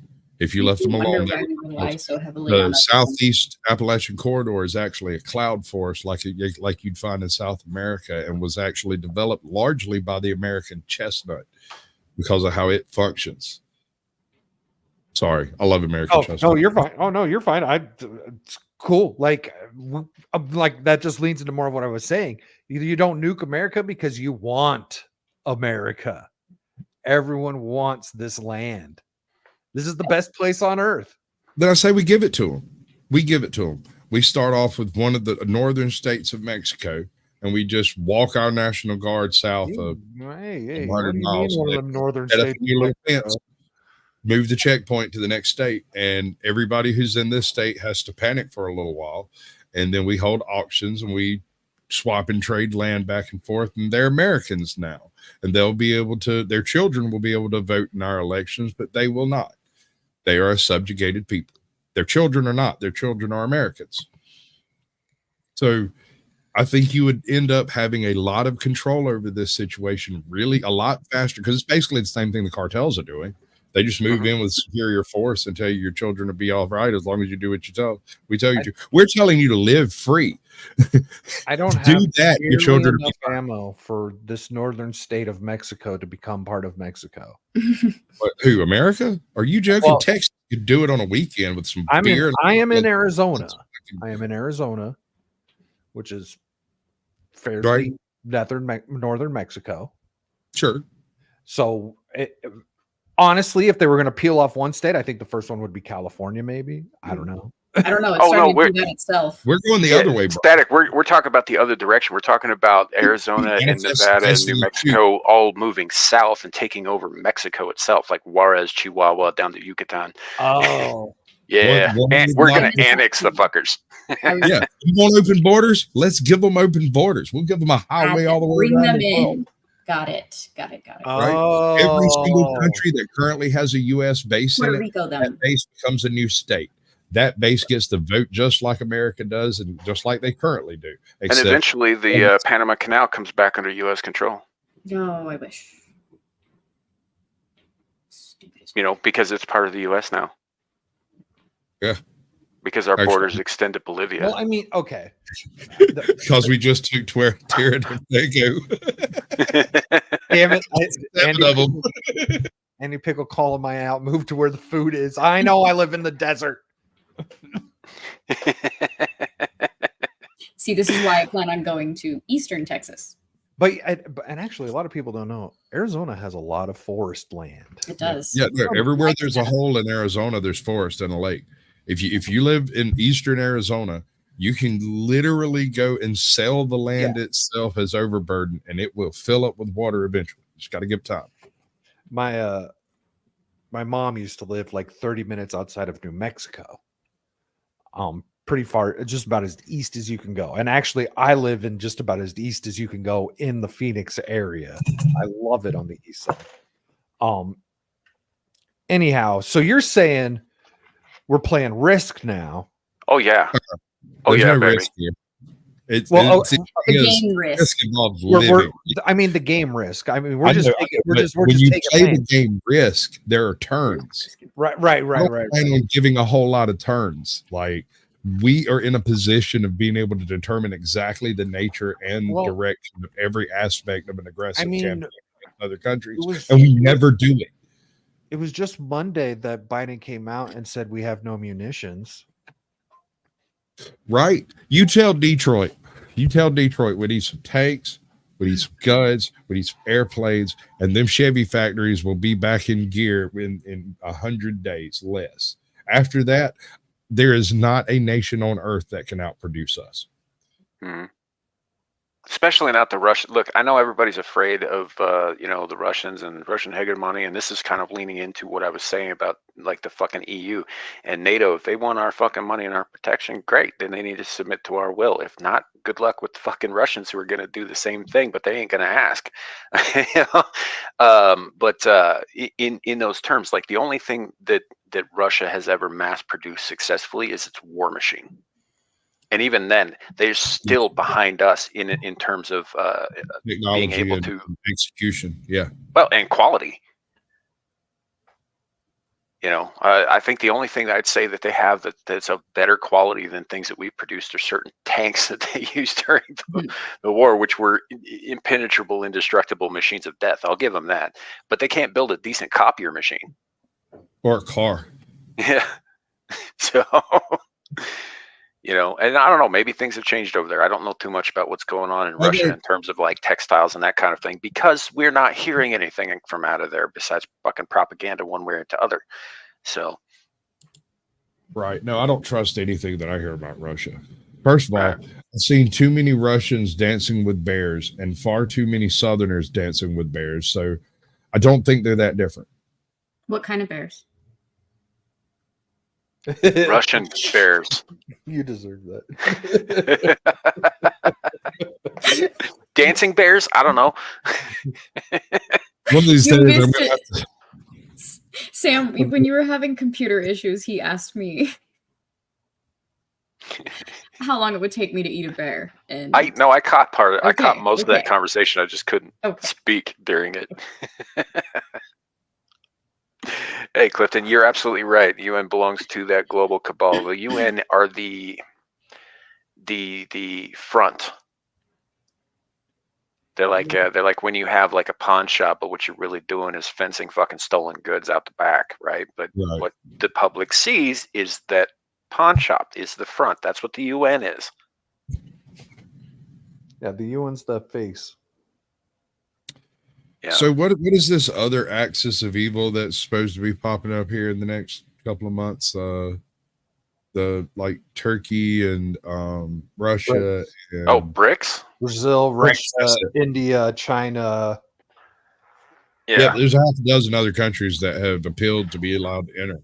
Well, Turkey just recently, in the last 2 months, I think, said that they were signing on with BRICS, and in order to do that, they had to withdraw from the United Nations. Mm-hmm. And NATO, the whole thing, and which they were more than willing to do because everybody's seen that the petrodollar's out the fucking door.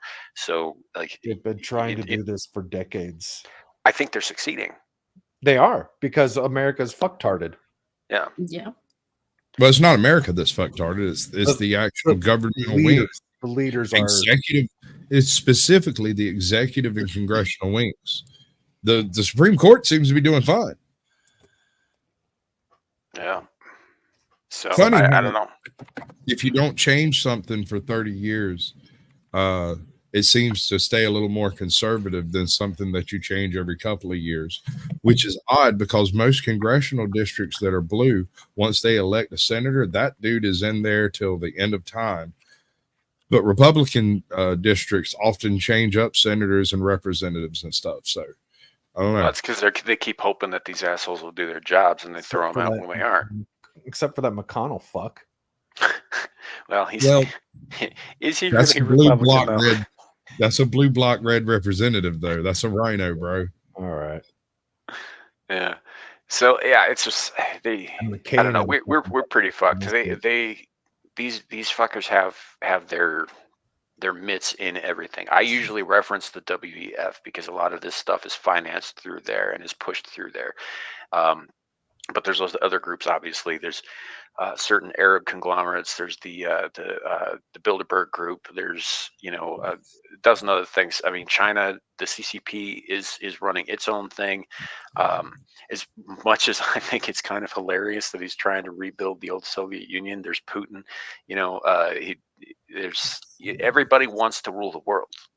Everybody wants to rule the world, and certain groups I will just want to work be together together. to achieve that until they have to turn on each other, because they will have to turn on each other at some point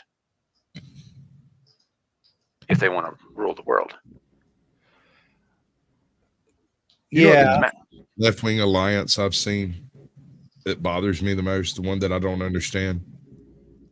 It's the transgender pride people that are also free Palestine people.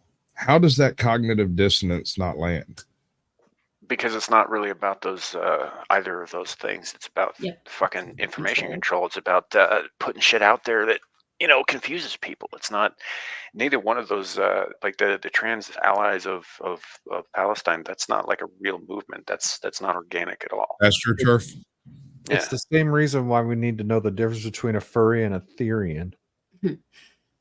Agreed. He's got me there. He's got me over a box with that one. Yeah, it does. In my defense, the only reason I know is that I have multiple daughters, and they are TikTok addicted all the way to the hilt. And one of them explained what a Therian was. So I've learned last night that this guy here, Shadow, is a bit of a brony. So. Well, of course, Shadow's a brony. I could have told you that just based on the set that he has behind him. Look at his ass. Just never let him meet Dermy in real He's life. just too cute. Oh, Dermy would break that boy. So I think Is Shadow Shadow might old have- enough to go to Vegas? No, I think he Shadow actually, might- yes, Yeah. he's 21 now. Just Yes. recently. Shadow should go to Vegas this year. So should Jesus Christ, God. my second Oh, oldest kid is shenanigans. older than him. My oldest kid is older than him. Not a lot, but still. Oh man, that's wild. It's That wild. is Anyway, funny. but like this is the kind of world that they're going to have to grow up in. The fact of the matter is some of us aren't going to be here for the denouement of all this shit. I mean, Do the Tour de France. Go ahead, big dog. I want to see you in those bicycle shorts. Fucking jump on it. Stop talking trash and put your money where your freaking rash is. you telling me, Shadow, that bronies can't do the Tour de France? Is that what you're saying? That you're going to do it because you're not a brony? Like, I don't see how that correlates. I'm wondering where that even came from. I'd be impressed if you did it in your brony outfit. That would be even more impressive. I would actually like you to be in a brony t-shirt and just do a full brony build. That would be awesome. No, he needs to be in I the would Brony show one. you to use that. You'd have free money for like the next 6 months to a year. Easy.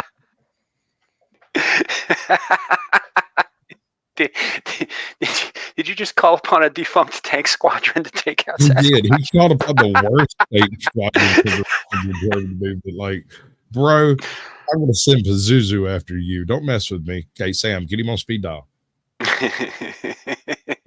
Oh, Pazuzu's not taking my calls anymore. There was an incident with a mustache and some bad seed oils. Was it the part about the glue? Because I heard about that. he doesn't want nothing to do with me anymore. You're not supposed to use that kind of slime, dude. It's Dude's supposed got to be 4 rubber arms, slime. but as it turns out, growing as many tentacles as I need kind of trumps that. Yeah, we know Panzer tank, dude. That thing didn't even have a roof. What are you talking about? Tigers. Come on, Since we're talking about the tentacles, ooh, I'm aroused. I noticed today on your logo there that what I'm assuming are supposed to be tentacles that are just chopped off because of how big the picture can be. They kind of look like Kermit's crown around his throat, like around his neck. How he's got A little bit, yeah. Hadn't noticed that before. That's interesting. Yeah. No, I mean, now you just they are actually tentacles, but yeah. Peterson. Now you need to figure out how to talk like Jordan Peterson.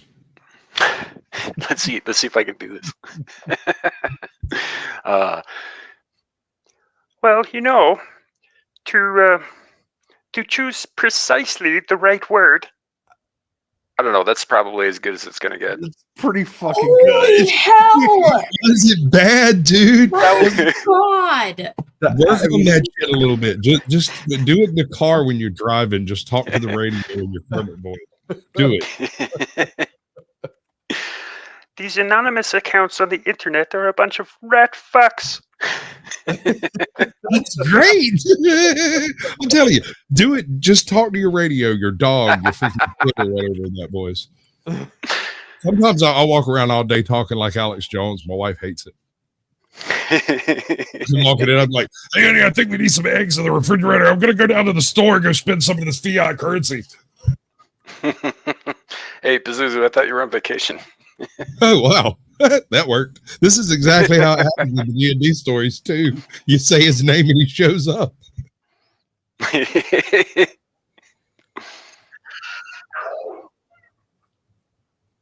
Yes? Hello? Hi. I hear screaming, so that It's tracks. definitely the right part of hell. I Okay. hear Yeah, somebody yeah. call me to pick up a pigeon. He's a little toughening up. He could use a little training, you know. I got plenty of room. Oh, man. We'll give him the Sammy Chan treatment. Dun, dun, dun. You know, I don't know why you're taking your cues from Shock there, Larry, because he's into cat girls. If I could You're get an into anime that too. girl, I'm I'd really be not. Cow. Yeah, he likes cow chicks. Yeah. Oh, that's better. Like the animal cow girls. Yeah. Yeah, that's it's because of the milkers, isn't it? them big mommy milkers. Yeah, I like the goth mommies myself, like real dom mommies. How fast do you think Shock's head would explode if we could convince Nancy Pelosi to dress up in a cow suit for him? Oh, Jesus. About 3 seconds. Hold on. Holy in fuck, I'm hell off did- the rock. Hold on. Let me see what I can get done. Oh God. Why, Sam? Eldritch horror. Yep. That's what I do, baby. Blog posts today then. I'm gonna have to make that meme, aren't I? That's what think it's Static's technically- working on. I know. That's awesome. Static, you're a fucking lifesaver because Yes. That's white. I didn't really want to have to look at that myself. To get You it see, if done. I tried this kind of thing, it would be considered racist. If I did what Larry's doing, they'd be all over me. If I showed up with a blackface picture, it'd be a problem. Larry pops in with a white face picture. Nobody says a word. But Andy. Of course it's Andy. Of course it's Andy.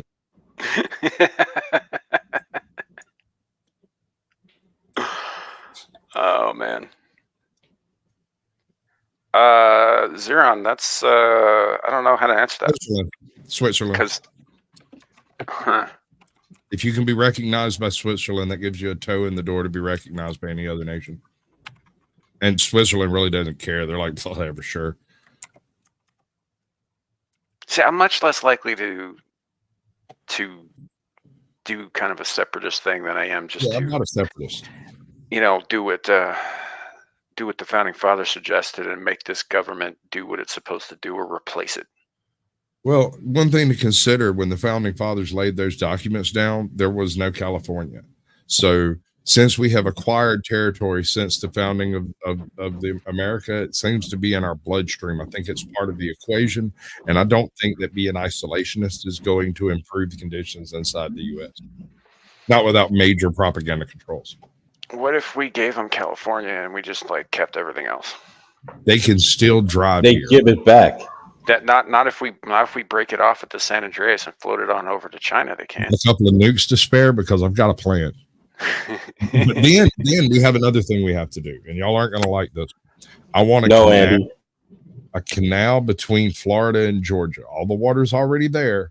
We just have to make it uncrossable. Lasers and stuff in there. Oh shit! This is fun.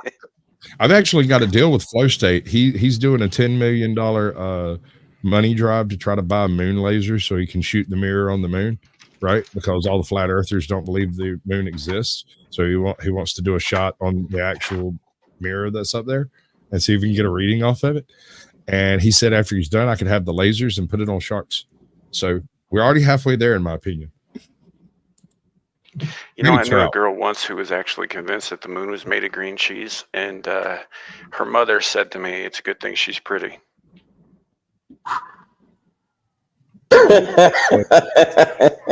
Boy.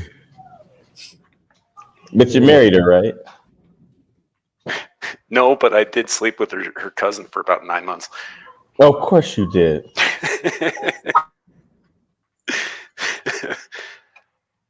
Were you double bagging, dude? I mean, sometimes. Yeah, all right, me too. High five. No. Let me know if there's too much ambient background noise. I had to move for a second, but we're still in the call, so shouldn't be too much. No, that's good. It doesn't sound like Pazuzu's pit of hell over there. Like that's no, it's just outside. The screaming children. See, that's the problem. Is he keeps children, and that just kind of sets badly with Sasquatch. They're minions. They're looking for Shadow. Well, so I know I talk a lot about the Christian angle and all that stuff, and there's one thing that's always bothered me about that. And I mean, Larry, you're pretty strong in your faith, and so you could probably answer this better than a lot of other people I could talk to about this, because you know what you're talking about. But the one thing that's always bothered me is this, and I realize it's a lot of this is influenced very much by like Catholic ideology, but it is kind of a thing. So if Jesus Christ, I hate you. or I hate you Static, big. I'm now never going to be able to unsee that. I don't know if I can finish what I was saying. I want to know who made that happen to me. I'm blaming Gal for sure. She had the trigger. It was me. It's my fault. You could blame it on me. It's fine. Not even if Jesus was pouring milk on them. No. So the question is like, if Jesus is the light, the truth, and the way, and the only way to salvation is through him, right? And obviously everybody who was born prior to him is grandfathered in. But Don't have to be Jews. the idea that everyone is born a sinner, kids die, right? The idea that everyone is born a sinner, and if they're not like quote unquote saved before they die, then they can't get in. Right? What happens to all those kids who've never heard of Christ? There's an age of understanding. It's it depends on that person, but no, a kid, come on, no, he's not going to send a 5-year-old to hell. No, if you've never heard of him, I mean, of course he's going to give you a chance. I mean, that wouldn't be fair, now would it? Okay, let's up the ante a little bit. What if the 5-year-old kid is a cannibal psycho? It doesn't matter. Listen, here's the issue here. That doesn't matter. It doesn't matter. I mean, it's still a 5-year-old, but it's like killing and eating other 5-year-olds, for instance. It's pretty harsh. Well, who's letting it do that? I don't know. Cannibals. The kid goes to heaven, but the parents go to hell. I mean, if you're part of one of those tribes that that's pretty closed off from the rest of the world. I mean, they just put some arrows into some people the other day. Georgia. I don't get, dude. Cannibals, Southern Baptist, dude. They do the Eucharist like fucking dozen times a month. It's wild, man. These people are hardcore. You don't get some of them hand around snakes for funsies. Dude, snake handlers are some of my favorite fucking evangelicals. Those guys are wild. Well, they are true freaking believers, dude. There is no doubting that man's zealotry when he picks up a freaking. Oh, I absolutely believe that he believes. He believes. I absolutely believe that he believes hard, because no sane person does that. It's like even like the Mormons have what they call the word of wisdom, which is a list of things that you probably shouldn't do because they're very bad for you, right? And while snake handling is not on that list, it's implied, you know, like maybe don't do this because it's not going to go your way. I've always been a bit curious how these churches could maintain a flock. You know what I'm saying? Because like, how do you get into a group of people and come to the conclusion that the best way we can show our faith in God is passing around snakes in the congregation? How many times do people get bitten? What type of psychology would walk into a place of worship to pick up a venomous serpent? I am so curious. I can't. Yeah, like I get what they're trying to do, right? The idea is that because my faith is strong, because I have the armor of faith, right? I will be He who hath protected. faith have not fear of the serpent, need not fear the serpent. The problem is the snake doesn't know that. Yeah, and it's a metaphor. It's a freaking metaphor, and they're taking it literally. And I didn't even go into that church. I sat outside on the hood of the truck, smoked weed the whole time. I just stared at it from distance. You know the smell. Have you ever been to a snake house? Yeah, a brother of mine raises them. Yeah, he's got You know that a weird- whole wing of his house that's just dedicated to snakes, and it smells like reptiles, something fierce in there. Right. So I walked up on the little church stoop, that little receiving area, and they're shaking hands and doing the whole thing. And I got there and I caught a strong whiff of rattlesnake, spun on my heel and walked away. The lady that was up there comes over and goes, "Well, y'all chose this church." And I said, "Yes, ma'am, we did." I didn't. So why don't you want to go in there? I said, "I smell snakes." And about time I said I smell snakes, the rest of us, the kids that had come with her, the bus full of children she had brought to this church, come walking back out going, "They have a rattlesnake in the foyer. You should come see it." I'm not going in there. Why not? I don't join cults, man. My mama made me promise not to start nor join any cult. So no. For those of you who are wondering what that smell is like, it's kind of hard to describe, but the closest approximation I could give it is probably musky, like moldy leaves in the fall. You know, it's a little more complex a smell than that. Kind But of that's like dusty leather, like old leather. It's a weird musky sort of heavy oil smell that is. But it's both I don't know, kind of moldering and dry at the same time. It's the weirdest thing. Yeah, and once you smell it, once you realize, wait, that's the smell of snake, you'll climb under a house and catch a whiff of it, just turn around and walk out. You're like, nah, there's snake under there. How do you know? I can smell it. I don't believe you. I don't care. Go ahead, go under there, and they do. Yeah, inevitably, they do. And I'm sitting over there smoking a joint on the hood of the truck, waiting for them to come running out from under yonder. It's a very strange smell the first time, but you never mistake it for anything else afterwards.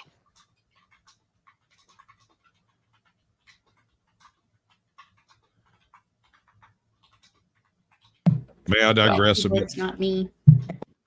Sorry. May I digress a moment? Sure. I built and fixed and remodeled houses all over the Southeast.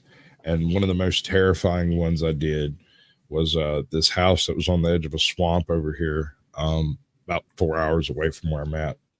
And right before we started work on it, it had been a fairly decent drought for like 4 months. And right after we started working on it, the drought broke and it started raining. The swamp filled back up. And you could smell the snakes in that place. That smell wasn't there when we started, and then it was later. And so the whole time I'm working in this place, I have a 4 or 5 foot long stick that I walk over that I cut special for this purpose, a little fork on the end of it, so I could move everything around before I, like a stack of boards. Nope, not touching it with my hands. Why not? We pulled 17 snakes out of that place in 3 weeks. Yeah. Terrifying, dude. Terrifying. It was like walking in a house full of landmines. It was wild. Now, they weren't all venomous. Most of them were just, various types of green snakes, yard snakes, stuff like that. But sure, snakes. But there was 2 or 3 rattlesnakes in there and 1 copperhead. So, yeah. So years ago, I was living in Colorado in the middle of a fairly developed area. Like, you know, it was a city. It wasn't, you know, anything like that. But when one day I woke up and went outside and there was a snake and it was coiled up and it was sunning itself on my concrete walkway. So I called animal control and I was like, yeah, so I got this snake out there and I'm not going to touch it. I think you guys should come to deal with this. And they're just like, what kind of snake is it? I was like, I can't tell. Both its head and its tail were underneath the coils, right? And in that area, the local rattlesnakes look very, very similar in coloration and pattern to bull snakes, which are non-venomous. They do bite, but it's like whatever. And I was just like, yeah, I mean, it could be a bull snake, but I ain't gonna fucking risk it, right? So they came out here, and then I get this lecture from a lady. This is not a bull snake, blah blah blah. And I was like, I couldn't see its head or its tail, right? You know, it's like they've got very similar markings, very similar coloring. I was bleary eyed because I'd just woken up. I was like, I'm not fucking risking this shit. You know? Some people, man. That place wasn't so much like the Ark of the Covenant in Indiana Jones as it was more like Blackwood Manor. If you're familiar with any of the Anne Rice books, the evil family of witches and warlocks and stuff out of Louisiana, the freaking place and the description of the location. It's just like everywhere there's not a vine growing on it, there's a living snake hanging off of it. So they're everywhere in that place. You know, that was actually one of the things the Viet Cong used to do to American soldiers during the Vietnam War. Was they would take these vines, these green vine snakes, which are very venomous. It's actually got one of the fastest acting venoms on earth. And they would tie like 2 or 3 of them together by the tail and hang them from trees because they looked like fucking vines, and the soldiers would just walk into them and get bit to shit. There's another one that they did that my pop showed me, and it was kind of ridiculous. I'm like 12 or so, and he comes home with a rubber rattlesnake, right? And of course, he scares everybody on earth with the damn thing. But my pops is not a very subtle type of person. So, like, his idea of a joke is to walk in and throw a snake on you. You know, he doesn't leave it somewhere so you can find it. He just walks in and throws it in your lap, sees if you survive the corridor. It's just hilarious. But I'm just saying, it's not a subtle sort of joke. It's not one of them you're going to be laughing at later because you figured out something new about it. Anyway, it's lowbrow humor, in my opinion. Yeah. He brought it home, and he tells me, this is a couple of days later, he's kind of lost interest in the damn thing, and he's drinking moonshine, which is not a good start, and he's really drunk, right? And he looks over at me, he goes, you want to see the worst trap I've ever seen in my life? Because I was talking about traps with somebody on the phone because I was playing D&D, and we were talking about traps, you know? So Picture of his wife. he takes me out to the woods, picks a tree, shows me how to tie the knot to make the tree, to tie the loop to tie the snake to it, so that you don't have to actually cut the snake. According to him, they would take a knife and just cut the tail open and then run the rope through the tail, right? He's like, but you don't have to do that. You can actually tie it this way. Because apparently he found one of those too. But what they would do is they would tie the venomous snake by the tail some kind of how, stick it there with glue or whatever, I don't know. And then they would basically make your standard whip trap, but the whip trap doesn't create a loop. It slaps you with the snake. So the snake's over there chilling in the freaking branches, all cool. Can be with a sore tail, can't go anywhere. He's hungry and pissed off, but nothing's bothering him. And then you hit the trip. And when you hit the trip, the branch, instead of snatching a rope to try to loop your foot, or it's not a trap like that, it slaps you in the face with a cottonmouth or a vine snake or a gaboon viper or whatever. Ooh, that'd be not good. You remember that snake was chilling just a second ago, just hanging out, being sore. And now he's flying through the air, the greatest of ease. And he's not happy about it either. Brendan's not happy about it. So the second he hits anything, he's catching. Yep. So this is why I say the flaming cobras thing, right? So if it's raining flaming cobras, like, you got a couple of things to consider here. First of all, you're talking about an aggressive venomous animal, right? Yay. And secondly, you're talking about one that's on fire, which is understandably making it unhappy. And third, it's Yeah, falling for from the sky, which amplifies that unhappy by a factor of 10, which is why I say it could be worse. You know, he's going to be extra bitey should he survive. I still say spider wasps are a bigger threat. Isn't that how you like it? I don't like being bit by snakes. It's not fun for anybody. Wait a minute. What? Okay, no, I'm not going to get into that again. I've already Yeah. exposed you. several While times. you're here, Larry, exposed. Okay, but while you're here, I actually would like your opinions. Have you been following this Tenant Media shit? Tenant Media? Yeah, like Lauren Chen and Tim Pool and Dave Rubin all getting fucking thrown under the bus as Russian. Yeah, I've heard something about that. And isn't Tim Pool suing somebody? Oh, So- yeah. It doesn't fix to be a bunch of lawsuits. Yeah, there's going to be a ton of The lawsuits after Tim this. Pool suing thing is actually him suing the Kamala Harris HQ. Yeah, that's a separate thing. It happened right before the Tenant Media thing, so that's why it's kind of convenient. The next step is, oh, now he's a Russian asset, but he's not really related in it. But Right, because if you can discredit him, then his lawsuit has no leg to stand on. Yeah, I mean, you can. I've seen a lot of stuff going on. You can already see that that certain people they're getting their excuses in place so that if they don't get their way, they'll start filing lawsuits and doing the very thing that they accused Trump of doing 4 years ago. So they're getting their excuses together and trying to smear everybody now so that nobody believes the truth. I mean, it's just a last ditch effort for chaos. I like Sure. chaos. That's kind of my feeling on it too. Is that I think this is just people who are vocally. So here's the thing about a lot of the people who are on Tenant Media, right? Tend to, at least for appearance's sake, lean more right.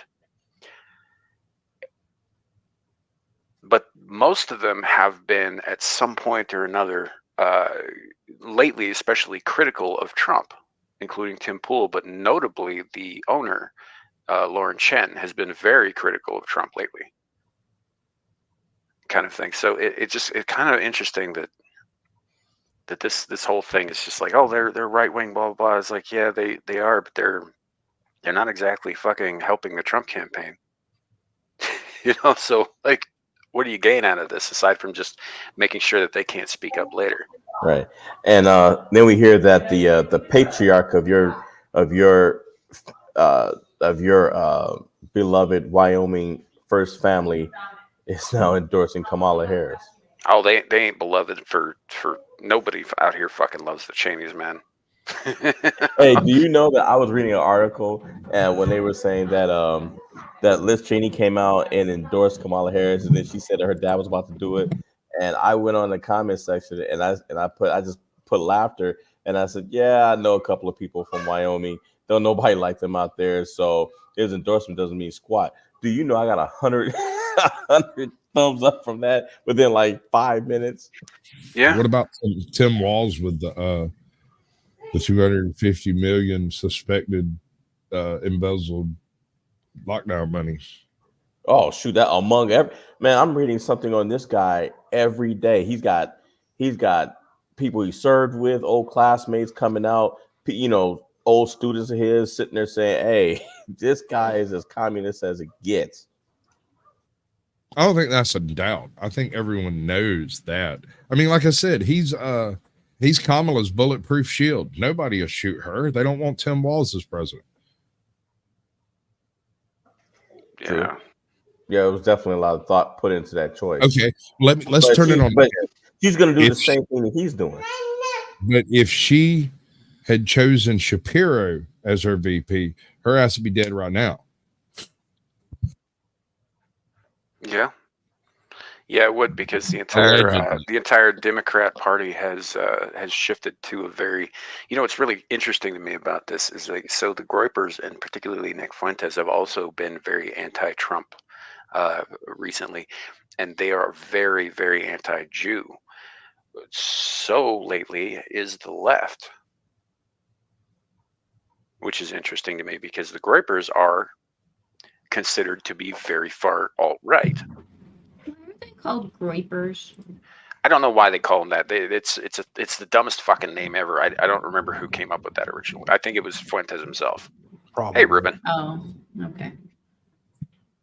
So yeah, it's I don't know. Everybody calls their followers something gay. You know, it's fine. Not a squatchaholic, so calm down, bro. It's pretty gay. No harm. What do you call your followers? I don't really have a name for them. Sometimes they call Slaves. themselves stuff. But Call them slaves. I call them snacks for later. I was about to make the comment. I thought it would be something from Lovecraft, and then you said Yeah. that. So they're just snacks. No, we had toyed around with the idea of a name for that a while back. Zillage, I think, suggested Voiders or something to that effect at one point. But you also have Abyssal Musing. Voidkin. Yeah, well, it never really stuck, so it just Voidkin. is what it is. Yeah. Voiders just sounds like you're taking a poop. Voidkin. Well, we kind of are verbally. Sure, but no one wants to say we're poopers.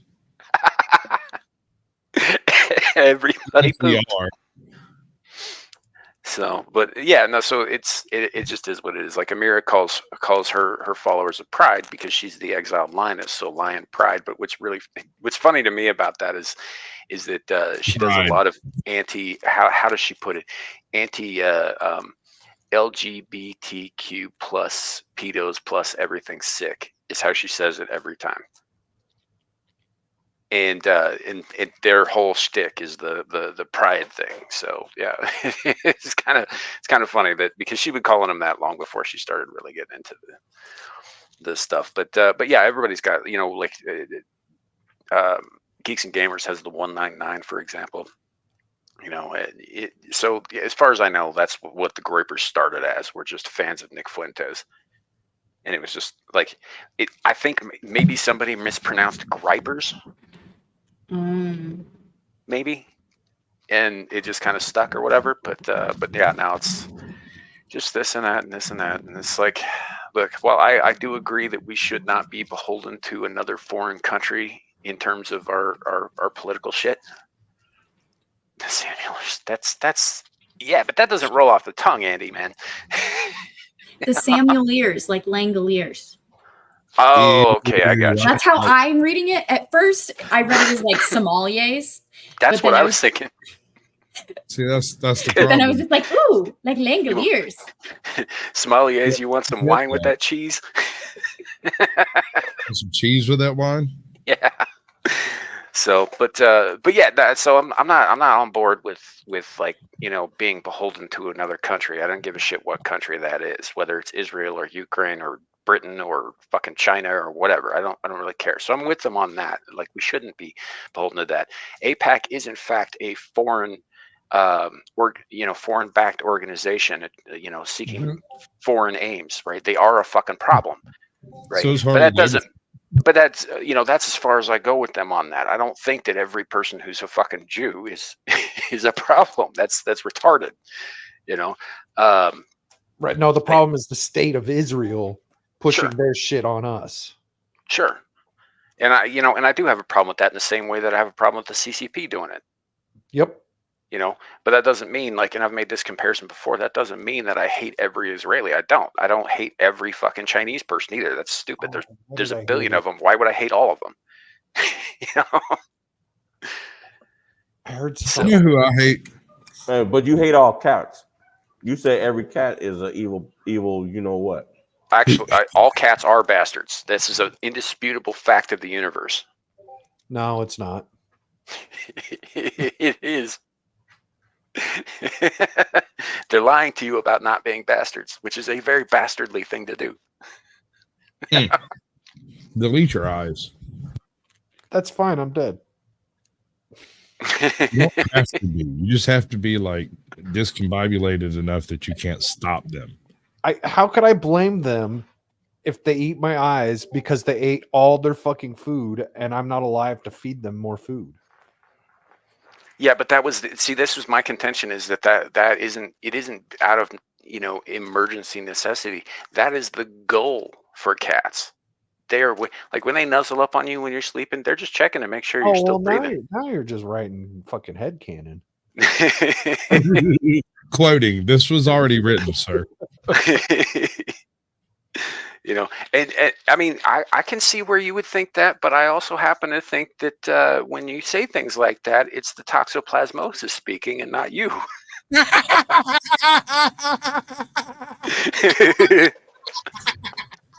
You're absolutely ridiculous. You encourage him, Squatch. Ooh, B? What'd I do? You laughed maniacally. I do laugh. It's hilarious. Encouragement to Sam. It was fun.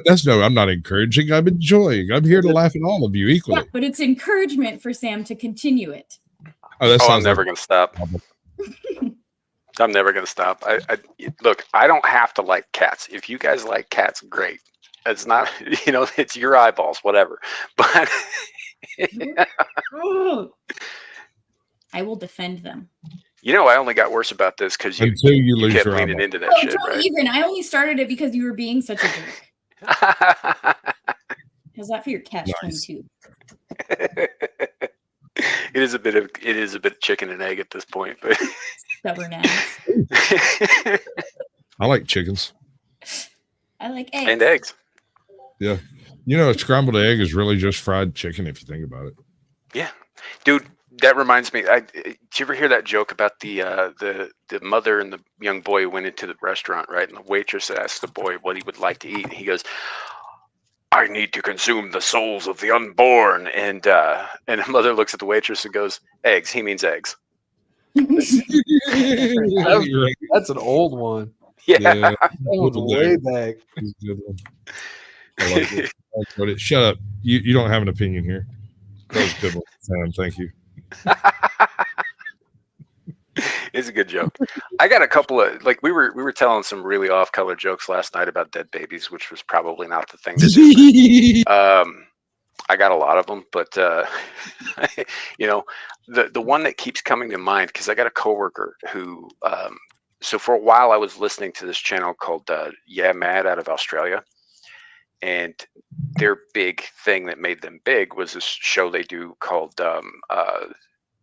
dad jokes, right? Where most of the jokes they tell are horrifically offensive and they're not dad jokes at all. Every once in a while they'll throw a real dad joke in there, but it's two people sitting across a table from each other, and they take turns telling jokes. And if you laugh, you have to take a shot. So by the end of it, they're usually pretty wasted, and the jokes get fucking worse. But my favorite joke I ever heard on there, and this coworker of mine doesn't watch YouTube, but she likes the jokes because I'll bring her to the jokes or whatever. And this one that has haunted her dreams ever since because she thinks it's so fucking funny is, what is the difference between apples and orphans? People pick apples. Yeah. Yep. Apples get picked. Yeah.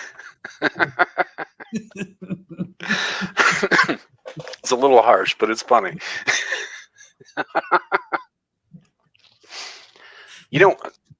Actually, that brings up something else too. Static, you were talking earlier about surrogacy and that kind of thing, and IVF, and the fact that adoption is a thing, but it's so convoluted with the red tape in this country that it's actually easier to steal a child from their family in Romania and quote unquote adopt them than it is to actually pick up any of the fucking orphanage, hundreds of thousands of orphans here in this own country. Well, I don't know.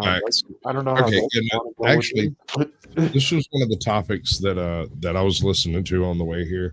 That made me want to come up and have this conversation. I approve of adoption. I do not approve of state-run adoption because state-run adoption typically utilize what are essentially foster farms for children. Yep. And none of that type of stuff. One of the issues I have, if you have already fostered a child, I don't think you should get another one until that child leaves the home. I don't care how big your house is. I don't care if it can operate as a 16-person bed and breakfast. That is not the concern. What if you already have 4 of your own children? One kid per fostering. Okay.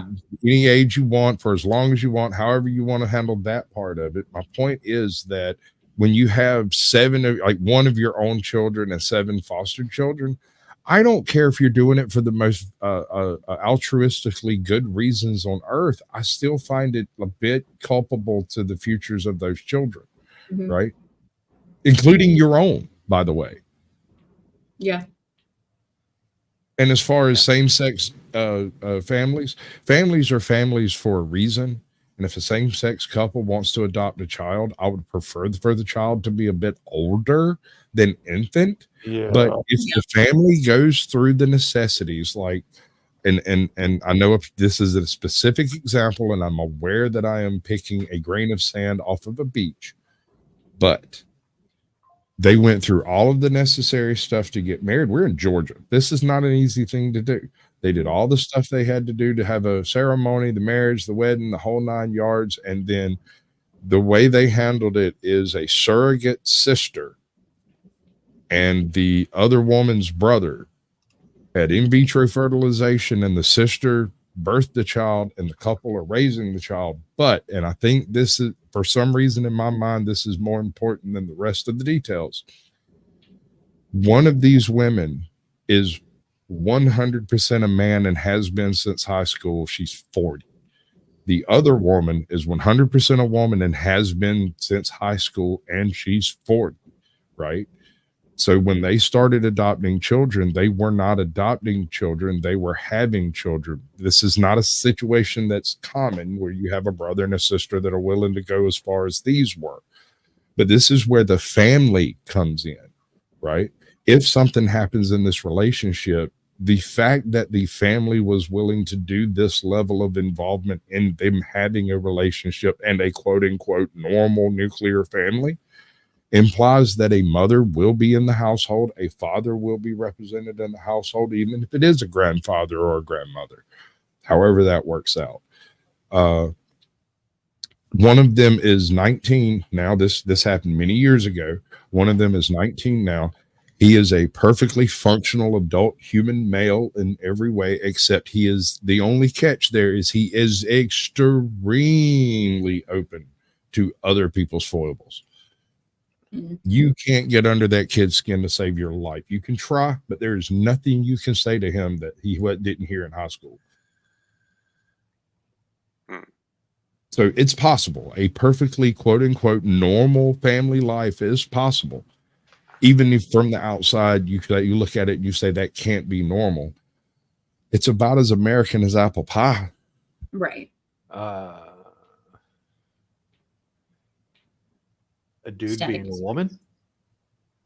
A woman who is for all intents and purposes a man, except she doesn't happen to have the tackle. And another woman who loves her.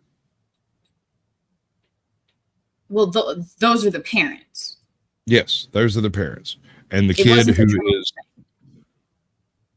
Was it a transgender or non-op.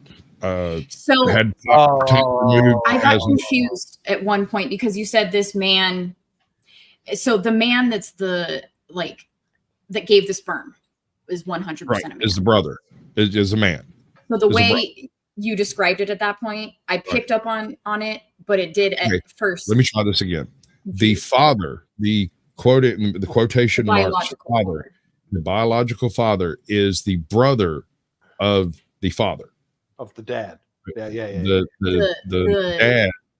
The dad was about 12 when they decided they were a man, but they never did anything else. They just went and put on a flannel shirt. And got fun. So the So, like- male presenting lesbian. Buck Angel. Well, Buck Angel is a A woman. trans. Yeah, is Right, transsexual, but- I think is the term. Yeah. So yeah. So But like, this is so so there. that's, There are like two. Buck Angel being a dad. I would trust Buck Angel to be a dad because Buck No. Angel has his fucking head on right. But that's few and far between. Like he said, I mean, you call this one. I'll give you a couple of more details here. When she was about 12, she decided she wanted to be Chris instead of Christina. She put on brogans and started learning how to weld and split wood. And But if she you knows walked she's up a to her, but if you walked up to her on a job site, you'd call her Mister and wouldn't even bat an eye at it. Right. She looks like a dude, but she knows she's a woman. says F on her driver's license because, and to quote her, it makes no sense to call me something I'm not when a doctor's the only person that's going to look at it. So yeah, so this is a person The who same person. has an issue that she, what, however you want to do it. I don't know. She's a bulldog. Oh, Doesn't seem to care one way or the other. Just does not respond to that type Right, of right. DNA. That's it. What it sounds like is one word to describe them is maybe grounded in a way. Based, maybe. But No, I just consider it a bulldog. I'm not saying it's not. I'm not saying it's. I not hear that you impossible or- consider it. Yeah, I'm not saying it's impossible. By no means am I saying I am open to the idea of gay people doing adoption and stuff, and I agree with the adoption stuff by the state-ran adoption. Yeah. It's It's not working, and It's horrible. it can get really dark if you try and look into why that is. It's become a cash cow for people, like Yeah. surrogacy is. Well, there's the cash cow, and then there's just a lot of There's abuse other that- there. All right, it's like Disney employees, and like we might catch some smoke for this one, Sam. And I'm sorry. Disney employees, when you employ that many people, inevitably you're going to come across some of the negative segments of the population. You might not want to work there. Every now and then, Disney does stings to bring down anybody that has any negative history that might reflect badly on the company in relations to children, right? So the issue happens when it's the Florida county that does the sting and brings down 700 Disney employees, when Disney supposedly does these things on the regular, where instead it appears that they allegedly utilize their knowledge of people's backgrounds in order to manipulate them into positions they want them to be in, right? So rather than firing someone who has a certain type of history, they just say, hey, we know what you did, we know what you're up for, and you can't work here, but we want you to work over here in this place. Yeah. And they just basically use it as a manipulation tactic. And that doesn't happen in the government at all. Well, still, when it's a Florida county sheriff that shows up and jacks up 70 of your employees, that doesn't bode well for the internal investigation arm of Disney. Right. And the same could be, well, one, CPS the same way. Yeah, exactly. But also, if the state is, could you imagine if the state had to set up their own stings for that kind of shit? That's fucked too. You know what I'm saying? There's no way to do it. It's one thing if Disney's doing it, like that. You end up with a Spider-Man meme. It becomes the Spider-Man meme. Everybody points at everybody else and says it's their fault. I mean, look at the Secret Service, the whole Cheadle situation that went down, right? I know it's completely unrelated, but it's related in government, the way government responds to government. Trump catches one in the ear and it becomes well, that wasn't our roof. That was somebody else's roof. That wasn't our building. That was somebody else's. Well, we were using that building, but not the roof. The roof was sloped. We couldn't actually cover that part. When it's funny because where the sniper was actually sitting was also on a sloped roof. So I'm just a little bit, I don't know. More sloped roof. And actually that was the one who took the kill shot, not the one that initially shot. Exactly. So what I'm getting at is all of this is trash. None of this is real. It's completely political theater, and they're trying to kill a man. Or it's not trying, but allowing the possibilities to be available. It goes back to what I believe you and Sam were both saying. I can't trust anything. Anything. Yeah. There's nothing like one. So shit. Even I was watching one of Shagsworth does these fucking streams where he debates TikTokers. God, he's got the patience of no one I've ever seen. It's insane. Like, a big thing that came up with like these is, where's your sources, bro? Where's your sources? And they were talking about the Aurora, Colorado shit. And they're like, nothing's happening. And they're like, the police said blah, blah, blah. And I told Shags, I was like, you should have said, so we trust the police now? And it's like one of my favorite things is like, we talk about, racial crime. Mhm. And it's like, oh, we trust the feds with those numbers now? Like, Yeah. like where where does the line for the truth start? I Yeah. don't know. Well, and that's That goes the back to the thing. It's 10 like Sorry. that's why we have these conversations. Because like we don't have the answers, right? We don't know for sure about any of this stuff. We're just going on the information that's presented to us from whatever source that happens to be, like anything. But you always have to consider the source. You always have to consider who is it that's speaking. What do they have to gain from this? And it makes it very, very hard to trust anybody. Hell, it makes it hard to trust people that you know. Day to day, like people on your block, in your town. It's and I think that's the point, right? If we can't trust each other, we're certainly not going to get over the divisiveness and fucking direct our ire towards the people who actually deserve it, which would be the government. Right. Again, it kind of goes back to the convenient timing because, like Static mentioned earlier, it's kind of like an October surprise of the right has become a bit too organized for their liking in a way. Mm-hmm. Where we're getting on the same page and protesting Harley Davidson, Bud Light, like all Tractor Supply. The difference is that the left protests with signs out in front of buildings and the right protests with their dollar. Yeah. They can't fight that. Well, yes, but now the Sorry. Am I echoing? A little bit. You are echoing. Are we done? Sweet. Yes, we're done. Oh, Yeah. okay. So my point is we were organizing with our dollar like we do for the right, to where it was working, and these companies were failing and then pivoting because they still want our money. So they were stopping doing what we were telling them to stop doing. And so now those tides were turning a bit too much to where, okay, now the right is fighting each other because Lauren Chen supposedly took some money from Russia, and there's a bunch of other people that are on the right that are implicated in it. And it's mostly, it's honestly, most of the outrage and the ire is coming from the right.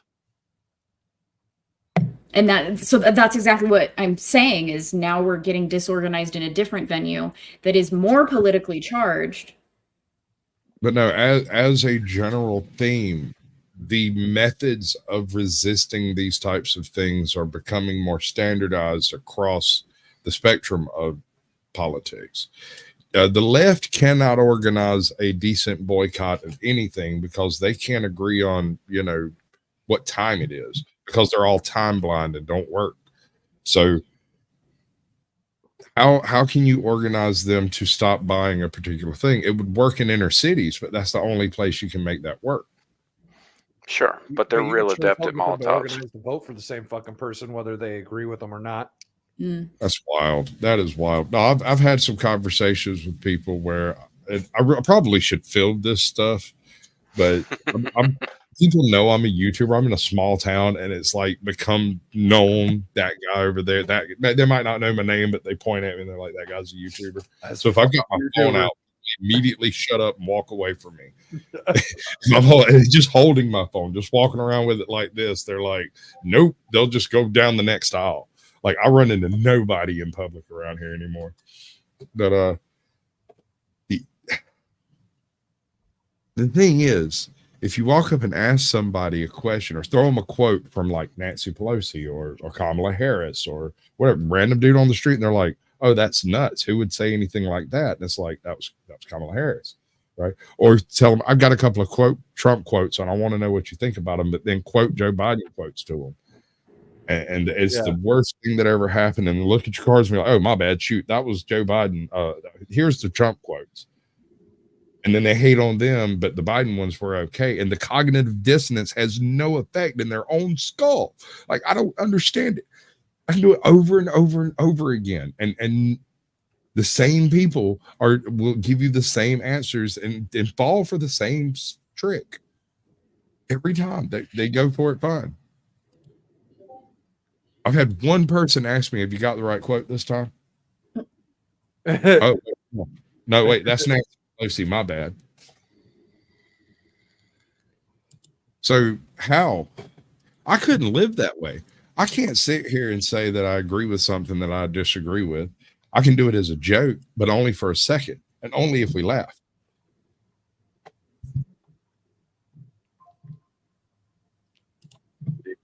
Why? My phone's about to die. It's overheating. So. Oh no. I just- Well, that happens in hell, so Yeah. it's forgivable. So I thought it was deep in the sea or some shit. I kind of figured it's more like it's the the void outside. between worlds, but yeah. The outer realms, the I'm in the visitors. space that nobody likes to think about. Yeah, exactly. It's like you've got Cthulhu space, and then just beyond that's the part that no one even they don't think about it. That's right. Yeah. So All right, I'm fixing to have to run and go pick up my kid from work. yeah, this is probably a good place to end it because before I have like more technical issues that I can't recover from at this point. This has been a great discussion though, folks. Especially thank you to Static. I will be adding his link to the description below after the show. So you can go and check out his channel. He does a couple of really great shows, Bloodbath and the Weekend pregame. And I'm not sure what else you got going on over there. Oh, I've got all sorts of random ass shit. I've got Bloodbath on Mondays at 7 p.m. Pacific. That is more of a DC specific political show. And then Thursday is the Weekend pregame, which is a political show, but also has social and pop culture stuff. And really, I just talk about whatever the hell I want to on my channel. Like, And to clarify, by DC, he means Washington, DC. Washington, DC. Yeah. But yeah, I just talk about whatever the hell I want to. Like next Thursday, we're doing a culture war update because there's been a lot of culture warring and a lot of culture war victories, and we're going to take a look at some losses too, and just kind of like check the state of things. Yeah, it's always good to check in like that. Otherwise, I will be Saturday Chatterdays and all that kind of crap. Yes. So Sasquatch had to dip out. He had to go, but his channel is in the description below. You can find him there. And he also, I think, put in the private chat, don't forget to check out the Blast Radius tomorrow at 8 p.m. Eastern over on his channel. Yeah. He does a few other things too. Definitely worth checking out. One of my favorite things he does is a show called Sasquatch Shills, where he takes creators who maybe nobody's ever heard of, and he just promotes the shit out of them for an hour and then goes off into like weird shit after that. So a lot of fun, his channel. He's a great guy to know, and a lot of fun to hang out with. I'd say the same thing about Static. All three of us kind of just do whatever the fuck we want with our channels. We're not really niche. Which is, I mean, Sasquatch is seeing some success because he knows some tricks and shit that either I don't know or am unwilling to do to please the YouTube algorithm gods. So he's over 5K subs, but Sam, really quick, I need to show you something because it's your fault. Oh boy. Yep. Oh. Yep. Oh, your damn. fault. And I'm done with that. Thank you. Was that from Ravalac? Yes. And it's your fault ultimately, but it's also I did another one. I hate my life. It's the kid's fault. Ultimately, it's Shaka Zulu's fault, but for having That a was weird nasty. taste. Oh, you nibble on that one. It wouldn't let me.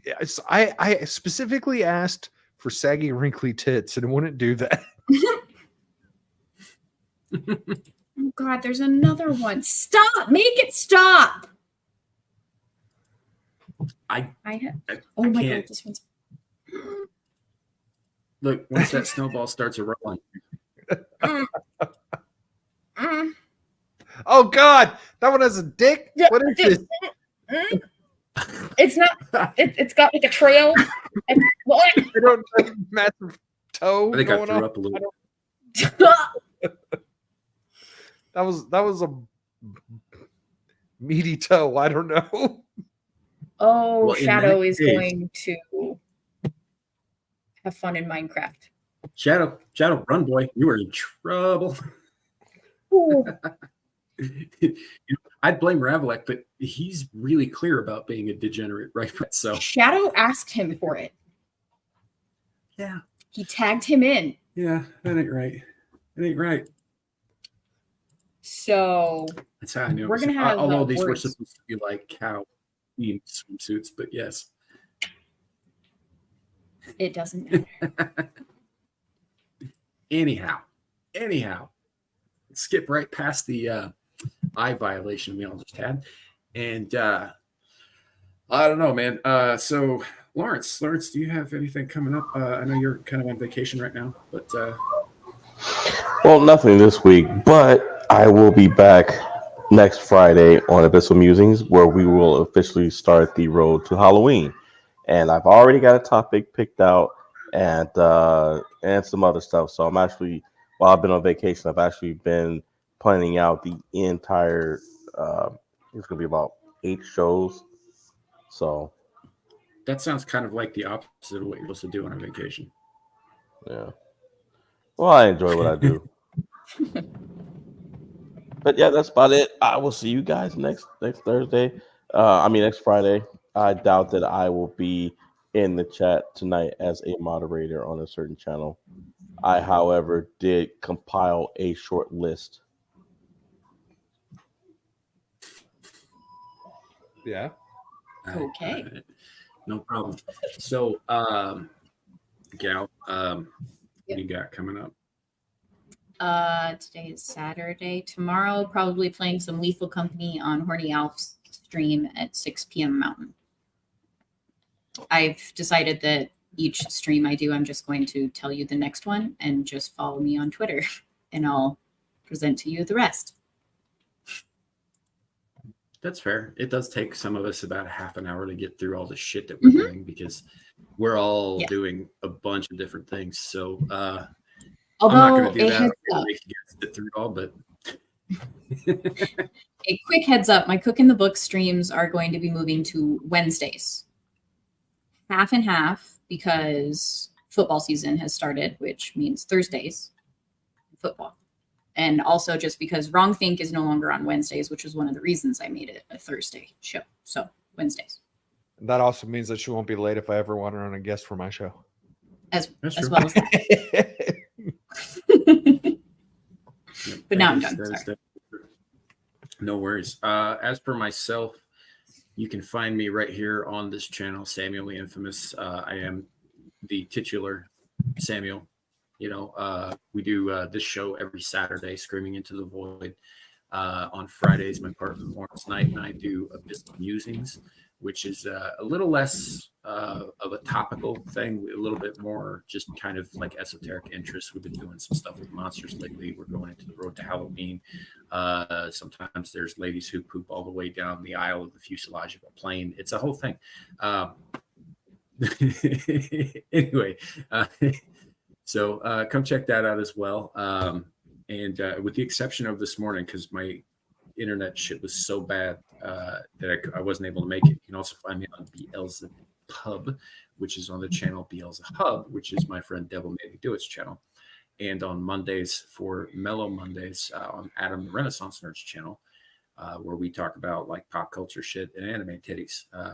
You can also find me tonight probably over on Exiled Lioness 2, where I will be moderating and producing from the back end, and we'll see how that goes. I don't know, maybe panel appearance, maybe not. We'll just see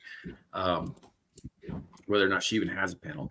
So sometimes she hasn't been doing that a lot lately, just every once in a while. So we'll see what happens there. Otherwise, that's all I've got these days, because I cut down quite a bit on all the shit that I used to do on the internet. So thank you all for being here. Thank you to all of my panelists for being here. A special thanks to gal for helping out today because of the technical difficulties. I do very much appreciate that. No problem. And yeah, thank you all for coming. Cliff Anderson over on Rumble. I'm sorry you guys are so late. It was a pretty good discussion, but it's not going anywhere. So yeah, unless YouTube kicks us off, which may happen. Everybody seems to be going down lately. So yeah, thank you all for coming. It's been a great show. I've enjoyed the hell out of this. I hope you all have too. And remember, folks, it could always be worse. It could be raining flaming cobras. Not everybody. Bye.